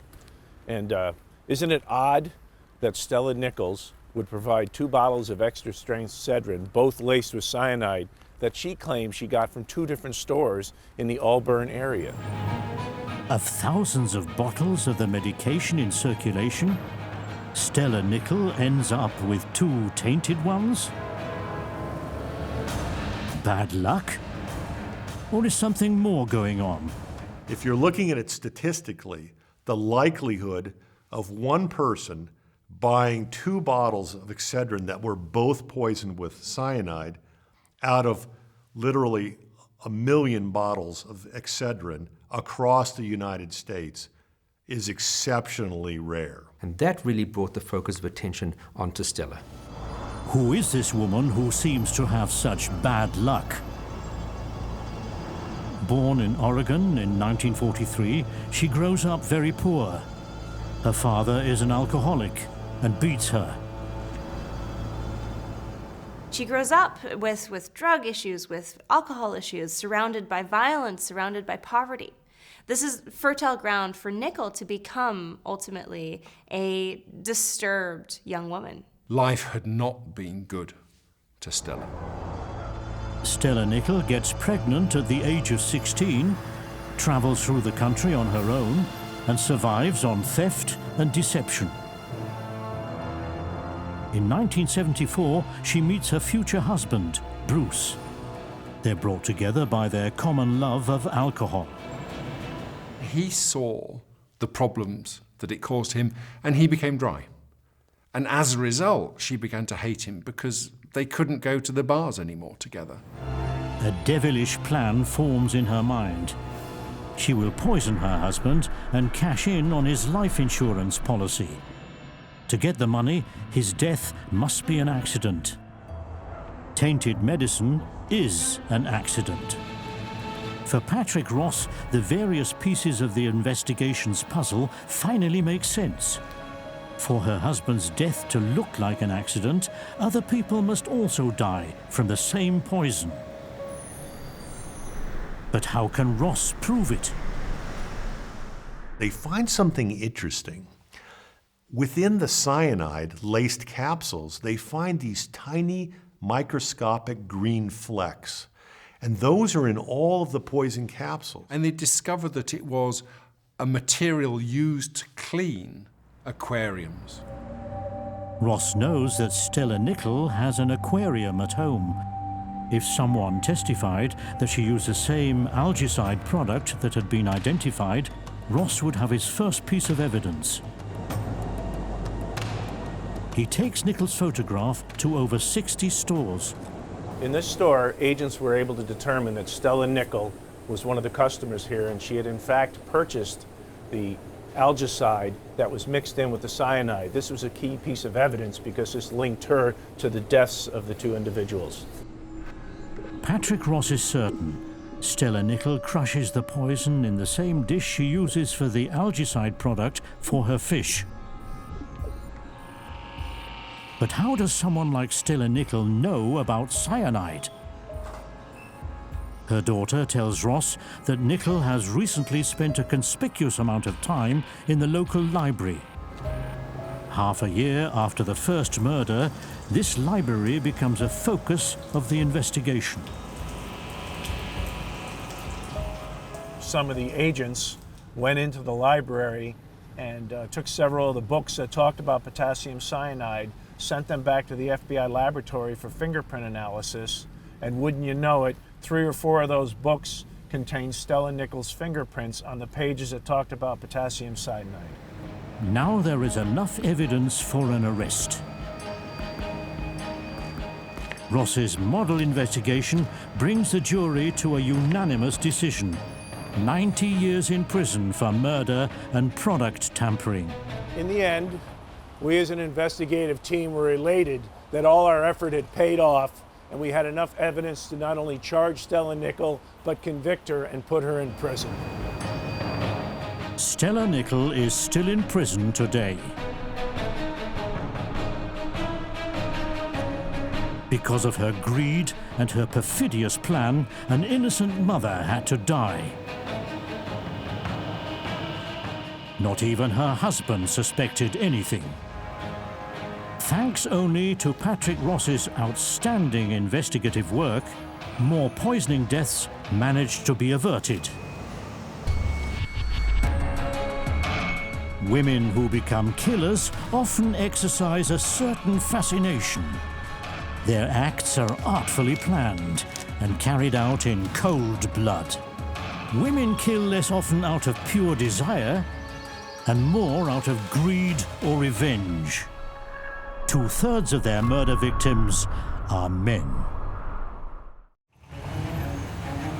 They hunt their victims all over the world, kill specific targets in cold blood and without regret. I aimed right for their heads. Hitmen. It's just money and doing a job. In Colombia, Popeye. The killer tyrannizes the country for drug lord Pablo Escobar. Popeye was one of Colombia's most dangerous killers ever. In Russia, Alexander Solonik. The hitman simply kills anyone for the highest bidder. Solonik was without any particular morality. And in Italy, Giovanni Brusca. He kills for the Sicilian mafia, eliminating everyone who stands in his way. So his preferred method seemed to be using a wire to strangle and kill his victims. Hitmen are masters of covering their tracks, but even they make mistakes, and investigators hunt them down.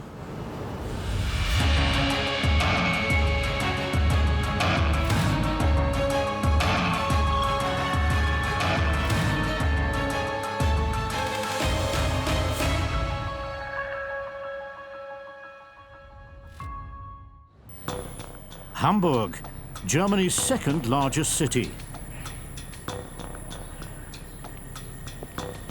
Detective Waldemar Paulsen is on his way to a crime scene on the city's north side.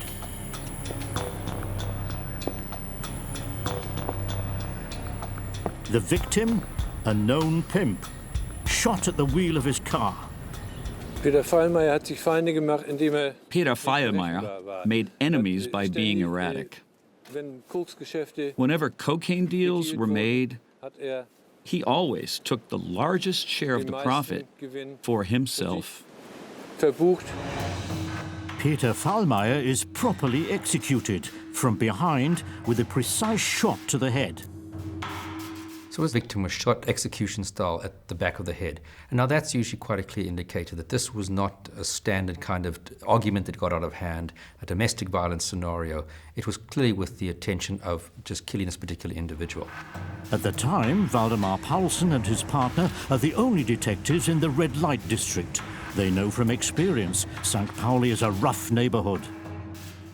It's a tough area. Things like this happen repeatedly, so you make a note of it and move on to the next order of business. Paulsen quickly realizes that a hitman must be behind this murder, for he finds projectiles from a weapon that was recently used to shoot another pimp. The forensics team figures out that the bullets are from a .38 caliber Arminius revolver. The goal of the assassin is the death of the individual. The weapon is very often a small caliber handgun, and often the head is targeted. So here the goal is do the homicide, get out. After their first kill, murder can almost feel like a routine part of the job. Is a hitman really behind the murders? The search for the killer begins. It leads Detective Paulsen to the St. Pauli district. And thus deep into Hamburg's prostitution scene. He makes inquiries, looks for witnesses. Paulsen has good contacts in the red light district. But this time, no one wants to talk. In the days after the murder, the neighborhood was relatively subdued. Rumors were rampant. Everyone was in shock. In the first several days after the killing, we had no good leads at all. Paulsen senses that the neighborhood is nervous. Everywhere the detective turns, he finds a wall of silence. Everyone fears being the next victim. So whenever a crime is investigated in a red light district, you've got major challenges. Firstly, you have witnesses who could be sex workers themselves, abusing drugs, who don't want to come forward and get involved for various reasons. You've got the clientele who are in the area who also perhaps don't want to get involved in an investigation. And of course, you've got the higher-up people who are involved in drug trafficking, etc. For weeks, Paulsen and his team are in the dark. Then the ice-cold killer strikes again. The victim, another pimp. Dietmar Traub, also killed with a precision shot to the head. The contract killer is different from the serial or the spree killer in that there's no emotional involvement. For both the serial killer and the spree killer, there's a huge personal component in why they do it, the pleasure that they get and the gain that they get. For the contract killer, there is no such emotional involvement. Paulsen realizes that it must be connected to a power struggle in the red light district. Pimping in St. Pauli is experiencing a period of crisis. The sudden AIDS epidemic was keeping the Johns away. Money from prostitution decreased, so people got deeply involved in the drug trade. For that reason, the red light district could barely be kept under control. It was crazy. Is one of the bosses using a hitman to get his rival pimps out of the way? Paulsen wants to know who is profiting from the murders, and again questions everyone he knows in St. Pauli. Meanwhile, the killer strikes again. On Easter Sunday, 1985, he shoots bordello owner Waldemar Dammer and his business partner Ralf Kühne. Now Paulsen has a hunch. Nusse stood to profit most. I'd known Nusse since his first day in St. Pauli. He was too slimy for my taste. Josef Nusse has been running a bordello empire since the 1980s, and he profits from the killings as he inherits the victim's share of the prostitution business. He's now the most influential pimp in St. Pauli. After months of investigating, Paulsen finally has a solid lead. He became a focus of the investigation after undercover agents were placed in the red light district. Concrete information about the murder was obtained from one of the neighborhood alphas. And 2 prostitutes also gave solid evidence. That was the first indication that Nusse might have something to do with this murder. But the bosses don't get their own hands dirty. In connection with Nusse, one name keeps cropping up: Werner Pinzner, known as Mucki. He has a reputation for being erratic and ruthless. Paulsen suspects he is Nusse's executioner, so he makes more inquiries. Werner Pinzner grows up in the Bramfeld quarter of Hamburg. He quits school and goes to sea for 2 years. The army rejects him because of his many previous convictions. Pinzner struggles along as a scaffolder and tile setter. Then his life goes off the rails. Pinzner must spend 10 years behind bars for a robbery homicide. In Fuhlsbüttel prison, he becomes friends with a few big shots from the red light scene. He's fascinated by their power and decides to enter the scene himself. So it seems that one of the things that attracted him to this lifestyle was he admired the pimps that were in the red light district, the money they had, the access to women, and this was perhaps his way to try and get into that environment and perhaps get to the attention of people who were the big shots in that environment. Pinsner envies the pimp's money, status, and power. Would he kill for it? Paulsen checks Pinsner's alibi. And in fact, on the day of the first murder, Mucki was out of prison. Is he the hitman they are looking for? Investigators decide to arrest Pinsner. And in this scenario, you're going after a cold-blooded hitman, so you definitely want to make sure that surprise is on your side and that you're going to have the best advantage whenever you do actually go and effect the arrest, because this is clearly a very dangerous person.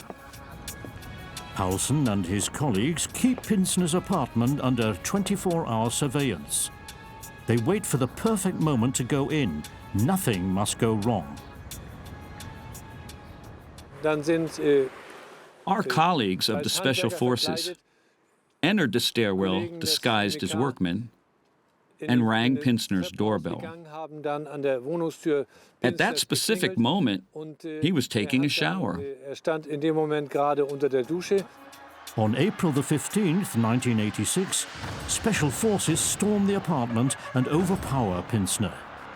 And he confesses, the St. Pauli killer has finally been caught. It was a great relief. A jolt went through the entire Hamburg police and also the city government. The serial killer, the hitman, had finally been caught. But the case doesn't end here. Pinsner becomes the most important chief witness in a struggle with organized crime in Hamburg. So Pinsner comes forward after his arrest and he basically tells everything about the murders and even other murders that the police had not necessarily thought were linked to him. Pinsner enjoys the attention and brags during the interrogation that he has killed not only in Hamburg, but also in Munich. And his employers have been several red light big shots. Above all, Bordello king Josef Nusser. Pinsner is cooperative in order to win the police's trust. His plan works. The police hope to get more information about the organization of the red light district. Pinsner is interrogated again and again, but the killer only wants to testify in the presence of his wife. She's already smuggled a gun into the interrogation room. No one ever thought a massacre would take place like this at police headquarters, in the high-security wing of the Organized Crime Division. During the interrogation, Pinsner draws his gun, kills his wife, the attorney Wolfgang Bistri, and finally himself. For the investigators, a catastrophe. You've lost your key witness to bring those guys that ordered the hits down. Pinsner had planned the massacre in detail. The Hamburg Police Department is under shock.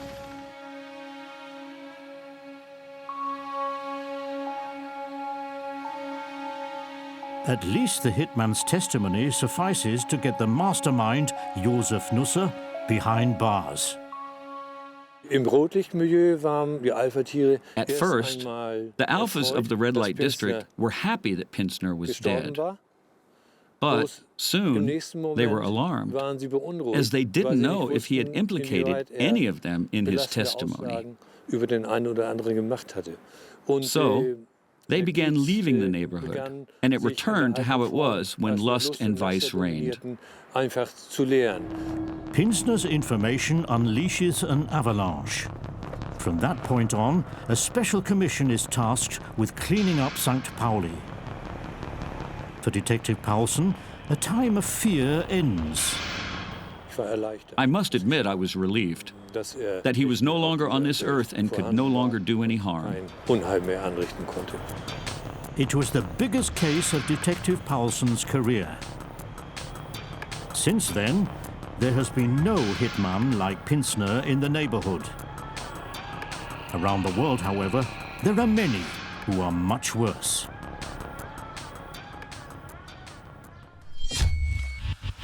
Hitmen, with a single mission. His decision was to kill the prosecutors and the police officers that were investigating the mafia. Their job is to kill, ice cold and ruthlessly. Popeye turned out to be the best assassin of the lot. Mafia bosses. They need hitmen for one thing above all, to get their rivals out of the way. And he is considered mafia killer number one, Giovanni Brusca. So his preferred method seemed to be using a wire to strangle and kill his victims. No one kills more brutally, more coolly. For the mafia, he's willing to do anything. And this man has declared war against him, Chief of Police Renato Cortese. Our anger gave us tons of motivation. We wanted to finally neutralize this person who had caused so much pain. A dramatic struggle between police and the mafia. But how can a mafia killer be stopped? Italy, Palermo, the capital of Sicily, but also a stronghold of the Sicilian mafia known as Cosa Nostra. For a good 30 years, Chief of Police Renato Cortese has devoted his life to fighting the mafia. He remembers the period very well in which Brusca, known as a swine, carried out his murders. Those were hard years. The mafia organization took root with extreme violence. There were many deaths and murders in mafia families, dozens of deaths, but not only in mafia families, also representatives of the state, and among us, the magistrates. It was a hard fight. A war rages on the streets of Palermo in the 1980s. The mafia fights against everyone, the state, politicians, the people. Its declared goal, to take over the heroin trade and thereby control the economy, money flows, and Sicily's politics. Their most notorious killer is willing to eliminate anyone who gets in the mafia's way. His name, Giovanni Brusca. He was a very divisive figure because, of course, in his rise to power, he killed a lot of many mafia members. And he was very much at the forefront of that war. In 1989, at the age of 28, Renato Cortese joins a Special Forces unit. It's the Anti-Mafia Unit, created expressly to eliminate the mafia and, above all, Brusca.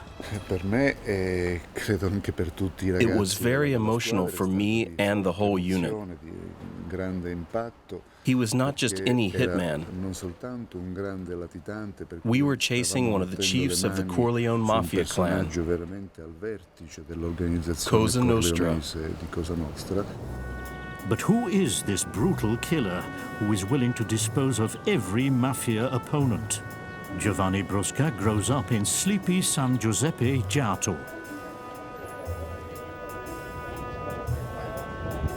He's born into a mafia family. His fate is thus predetermined. Brusca's great-grandfather was already a so-called made man. So when you're made a man of honor, as the Sicilian mafia call it, or a made man, as the American Italian mafia call it, when you reach that stage, it is a moment of tremendous affirmation of your chosen. It's not just a career, it's a lifestyle, but it is a career as well. Brusca wants to become a made man himself. To this end, he commits his first murder in 1976 at the age of 19.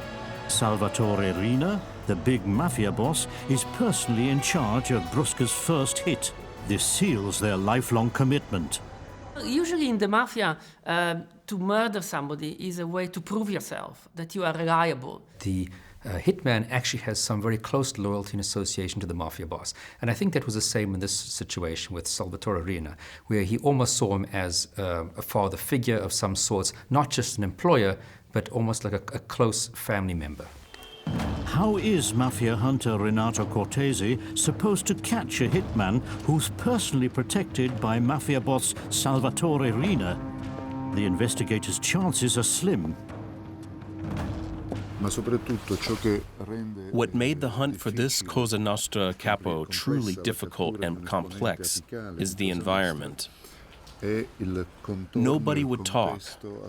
It was complete silence. There were plenty of go-betweens for the mafia bosses who protected him.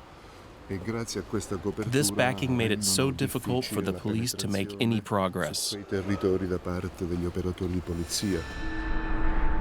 Cortese's biggest problem, omerta, the mafia's unwritten law. No one talks about the mafia, no one betrays it, everyone looks away. It's a wall of silence. What is more, many policemen are on the mafia payroll. Obviously, in a place like Palermo, there is a lot of police who have been, at least in the past, corrupt and not willing to do their job. It's a battle waged on two fronts, against the mafia and against public corruption. It takes Renato Cortese to his limits. The most difficult moments were when it was impossible to find even the slightest trace of the killer. There were many hopeless days, or as we call it, investigative depression. Nevertheless, Cortese and his unit turn the whole city upside down. They monitor bank accounts and the mafia's cash flows, deploy informers, interrogate countless suspects. For months, they have only one goal: to track down Brusca at any price. So Brusca had big ambitions for Cosa Nostra. He wanted to see them as the top in terms of an international organized crime syndicate. The only way he could really play a role in that is helping, for example, doing his hitman duties. In 1992, Cortese gets support from an unexpected source. The other big mafia families have had enough of Riina's brutal regime and his merciless killer. In a sensational trial, they testify against Riina and Brusca. In return, the gang bosses receive lighter sentences. And Detective Cortese has enough information to take Brusca into custody. To say I was not afraid would simply not be true. We were all afraid, but our will was stronger. Our enthusiasm to finally settle things with the criminals who bring death over Palermo. But Brusca and his boss don't give up without a fight. On the contrary. His decision was to kill the prosecutors and the police officers that were investigating the mafia. A brutal assassination follows in downtown Palermo. The bomb kills one of the biggest mafia opponents of all, Paolo Borsellino, and 4 of his bodyguards. And Brusca goes even further. Another hit follows that rocks Italy to the core.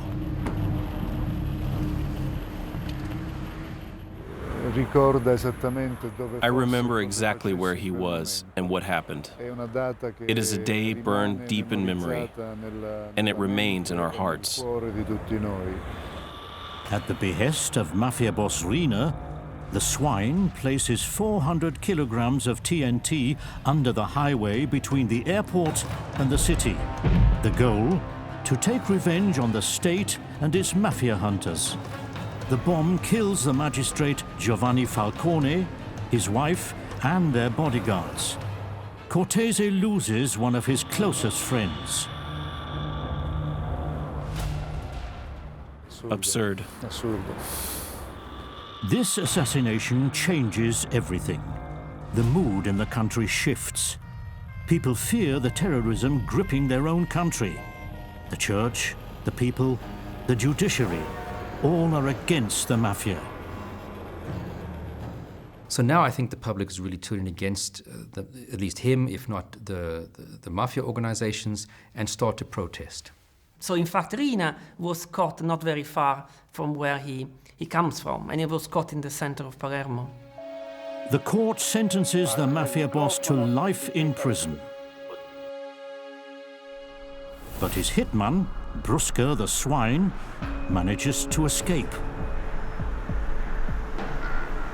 And is now more dangerous than ever, for thanks to Rina's conviction, he becomes the boss of Cosa Nostra. From this moment on, Brusca has more power than ever before.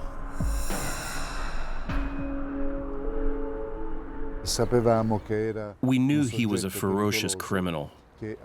He had already committed so many crimes, and he is capable of committing more. We all knew we were dealing with a ferocious criminal, one at the highest level of Cosa Nostra.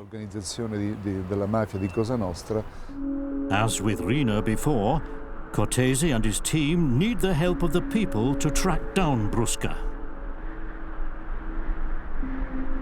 And Brusca wants revenge on those who have betrayed Cosa Nostra. His first victim, Giuseppe, an 11-year-old boy. The swine kidnaps and tortures him, thus taking revenge on the boy's father, a principal witness in the fight against the mafia. So Hitmen's victims are typically seen as casualties of war. And to some degree, people kind of accept that's going to happen. But now he kidnaps an 11-year-old boy, keeps him for 2 years, and eventually strangles him to death with his own hands. And that's something that very few people can look past. 18 months later, investigators find young Giuseppe's body in the mountains, strangled and dissolved in hydrochloric acid. Even mafiosi are shocked by Brusca's cruelty. An informer from his own ranks talks and gives away where the swine is supposed to be hiding. So the police are monitoring his cell phone conversations. They're able to identify where he is by listening to the background noises. In May of 1996, police officers storm Brusca's house and arrest Sicily's most brutal hitman. It was a historic moment. For the first time, we caught a truly important hitman who had done so many bad things here. How should I describe the feeling? It was a crazy feeling, a feeling of bliss, and we were still so young. Then the final twist. Brusca himself becomes a snitch and testifies as a principal witness against the mafia. His career as a killer is finished. Other hitmen, however, remain true to themselves until death. They kill brutally, without conscience, in cold blood. I aimed right for their heads. Their motive? Blind loyalty, revenge, or simply lots of money. Popeye turned out to be the best assassin of the lot. Russia, Moscow. In the early 1990s, criminal gangs are fighting for predominance. Hitmen terrorize the city. One of the most ruthless, Alexander Solonik, nicknamed the Super Killer. No one knows who he is. It's another category of person, a kind of person who sells death. Solonik was without any particular morality at all. Chief Inspector Mikhail Ignatov pursues the super killer halfway across Europe. He was a pig, a horrific bastard with no place in our normal society. But how do you hunt down a phantom?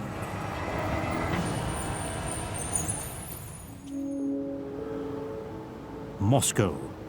A war is raging between mafia clans. In 1993, the situation escalates.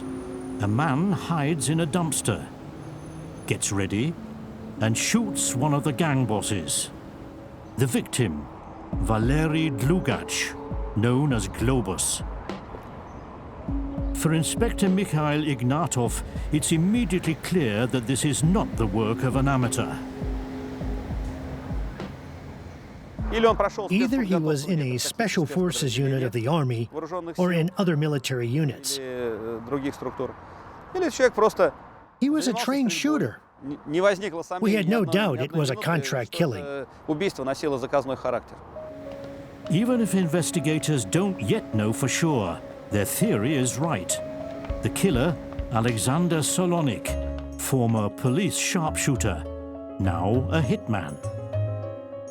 Solonik was to some extent trained by the Soviet military and by the police, and so he used those skills to kill. He saw that more money could be made on the other side, so why stay where you earn less?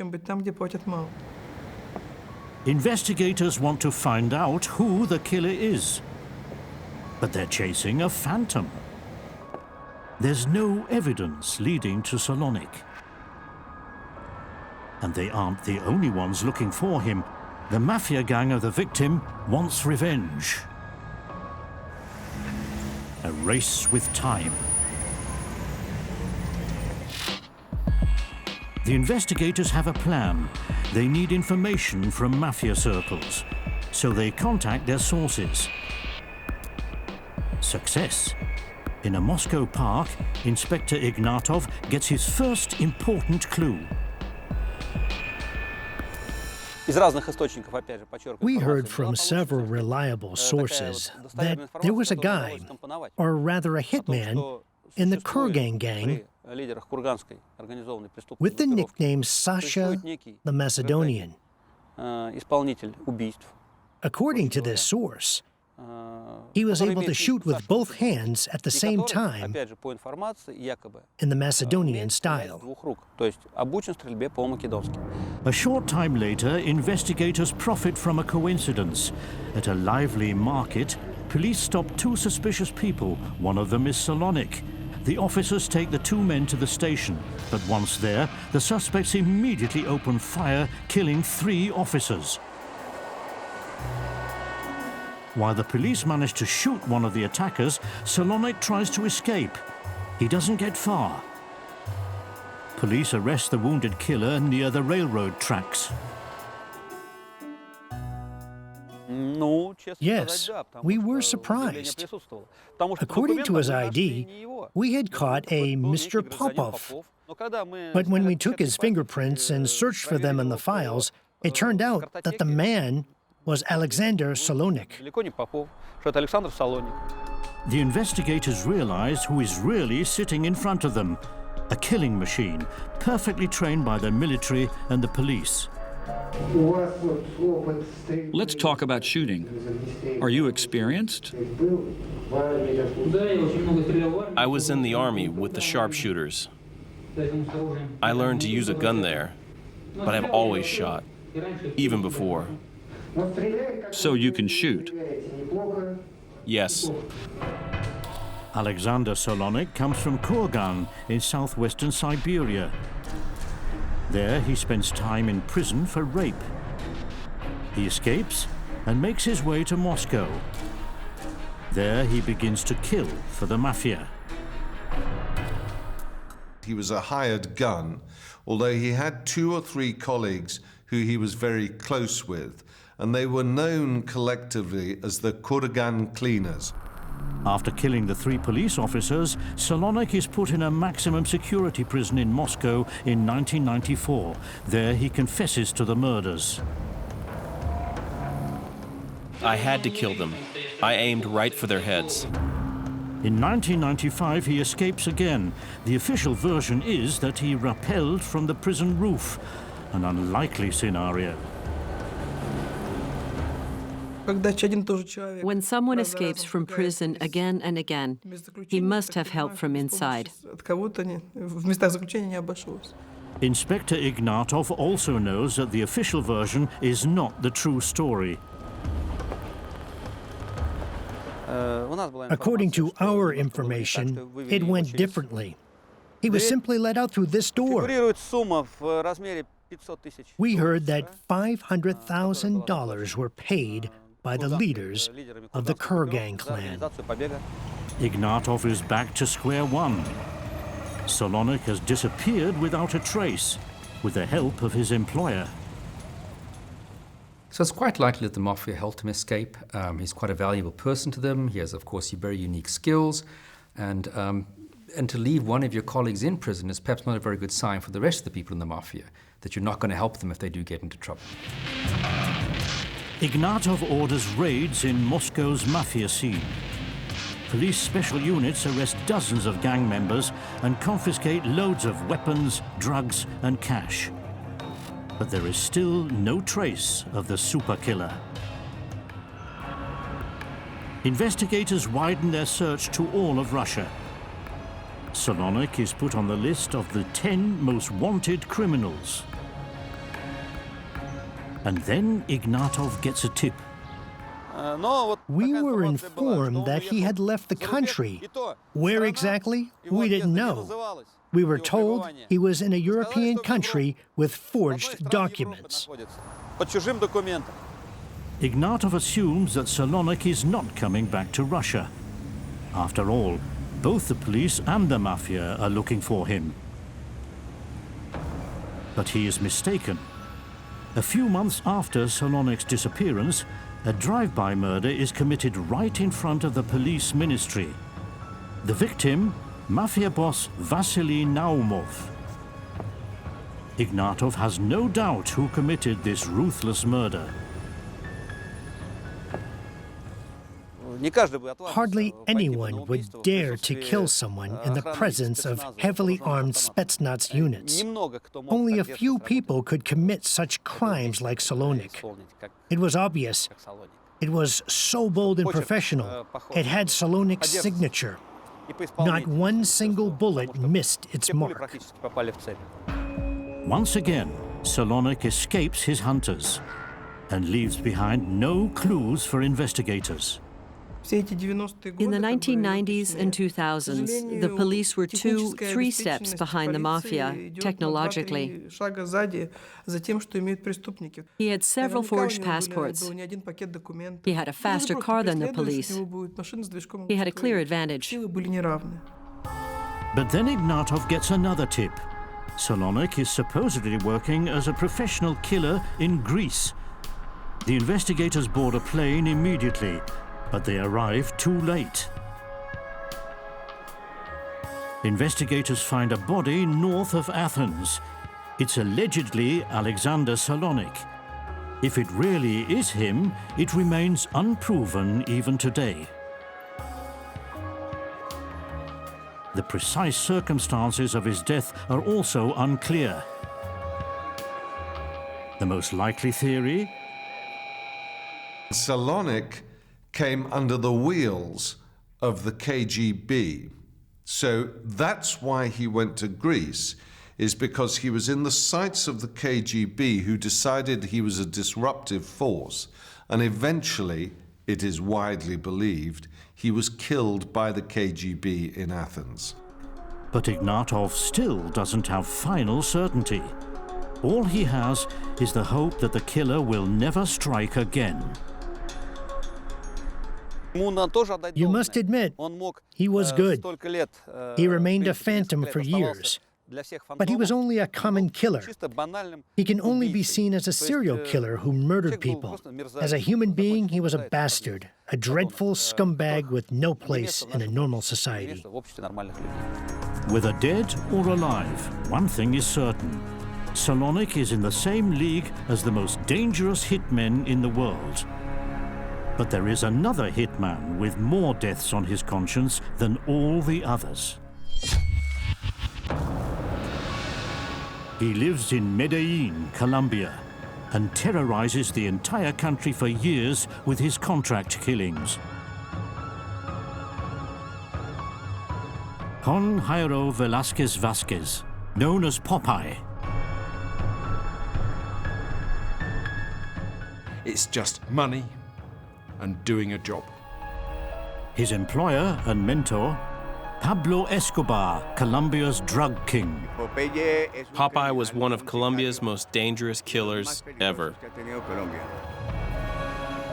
For years, investigators chase a killer who is so ruthless that he even kills his own girlfriend. Colombia in 1979. Medellin is a stronghold of marijuana and cocaine smuggling. A young man named Popeye wants to get into the game. His first job, to kill a bus driver for $200 American. Quite often the contract killer won't know the name. They'll just know that this is the person they need to kill. The employer, Pablo Escobar, head of the Medellin cartel, and Colombia's #1 drug baron, Popeye's new idol. Popeye turned out to be the best assassin of the lot. That was one of the reasons why he was as close to Escobar as he was. Popeye wins Escobar's favor. The drug boss likes his style, ruthless and ice cold. Medellin was one of the most dangerous cities in the world. Being a policeman in Medellin was one of the quickest paths to suicide in the world. Escobar controls large part of the city with the help of his new favorite killer, his great adversary, General Octavio Vargas Silva. Popeye only carried out Escobar's orders, but he is still responsible for the killings. Whether the targets are rival drug bosses or politicians, whether the means are bombings, shootings, or brutal violence, Popeye carries out every assignment. With every successful crime and every murder undertaken in the service of the cartel, Popeye won more trust from Escobar. He rose higher and higher in the innermost circle of Escobar's hitmen and got the most important assignments. Vargas wants to stop the killing, but he's powerless. The reason? Escobar uses his drug money in part to build hospitals and social housing. The people support the drug lord, and he protects Popeye. So Popeye himself also benefited from the protection of the Medellin cartel, of which he was an enforcer. The Colombian state could not assert itself in Medellin. Nothing seems able to stop him. Popeye is soon Colombia's most notorious hitman. He kills everyone who gets in the cartel's way, and he becomes increasingly brutal.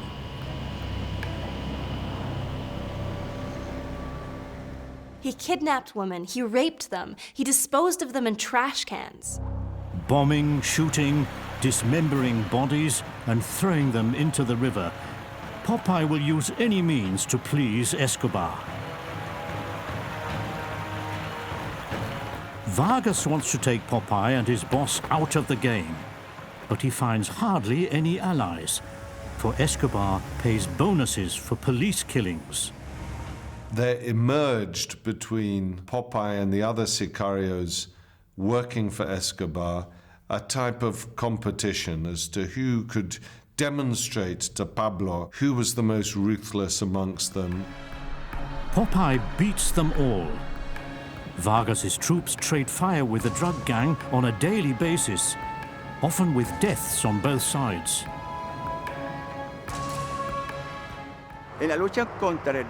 In Escobar's time, around 2,500 Colombian policemen were shot. And according to intelligence information from the time, Popeye alone was responsible for 250. It's a bloody cat-and-mouse game. Drug boss Escobar wants sole control over the country.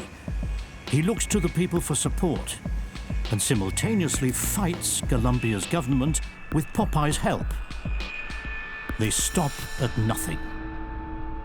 Popeye's newest assignment, kill presidential candidate Luis Carlos Galan, an avowed enemy of the drug gang.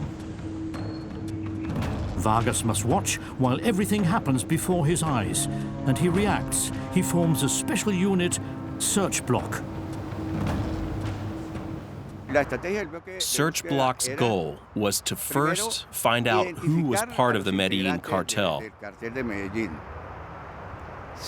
Secondly, disarm them, and thirdly, arrest their leaders and everyone else. Their chief goal, to put Escobar and Popeye behind bars. Search Block's members are all people Vargas trusts, incorruptible and willing to protect their country with every available means. Vargas wants to weaken and destabilize the cartel, but then Popeye shows how far he will go for Escobar, that he's loyal and will truly kill everyone who Escobar wants to see dead. Mafia killers are different from the ordinary contract killers because they're in a family group. They have a powerful leader who they will respect and honor and obey. The point of these organizations is that the allegiance to the organization should be higher and come before the allegiance to your family, to your blood family, to your relatives, to your girlfriend, to your wife.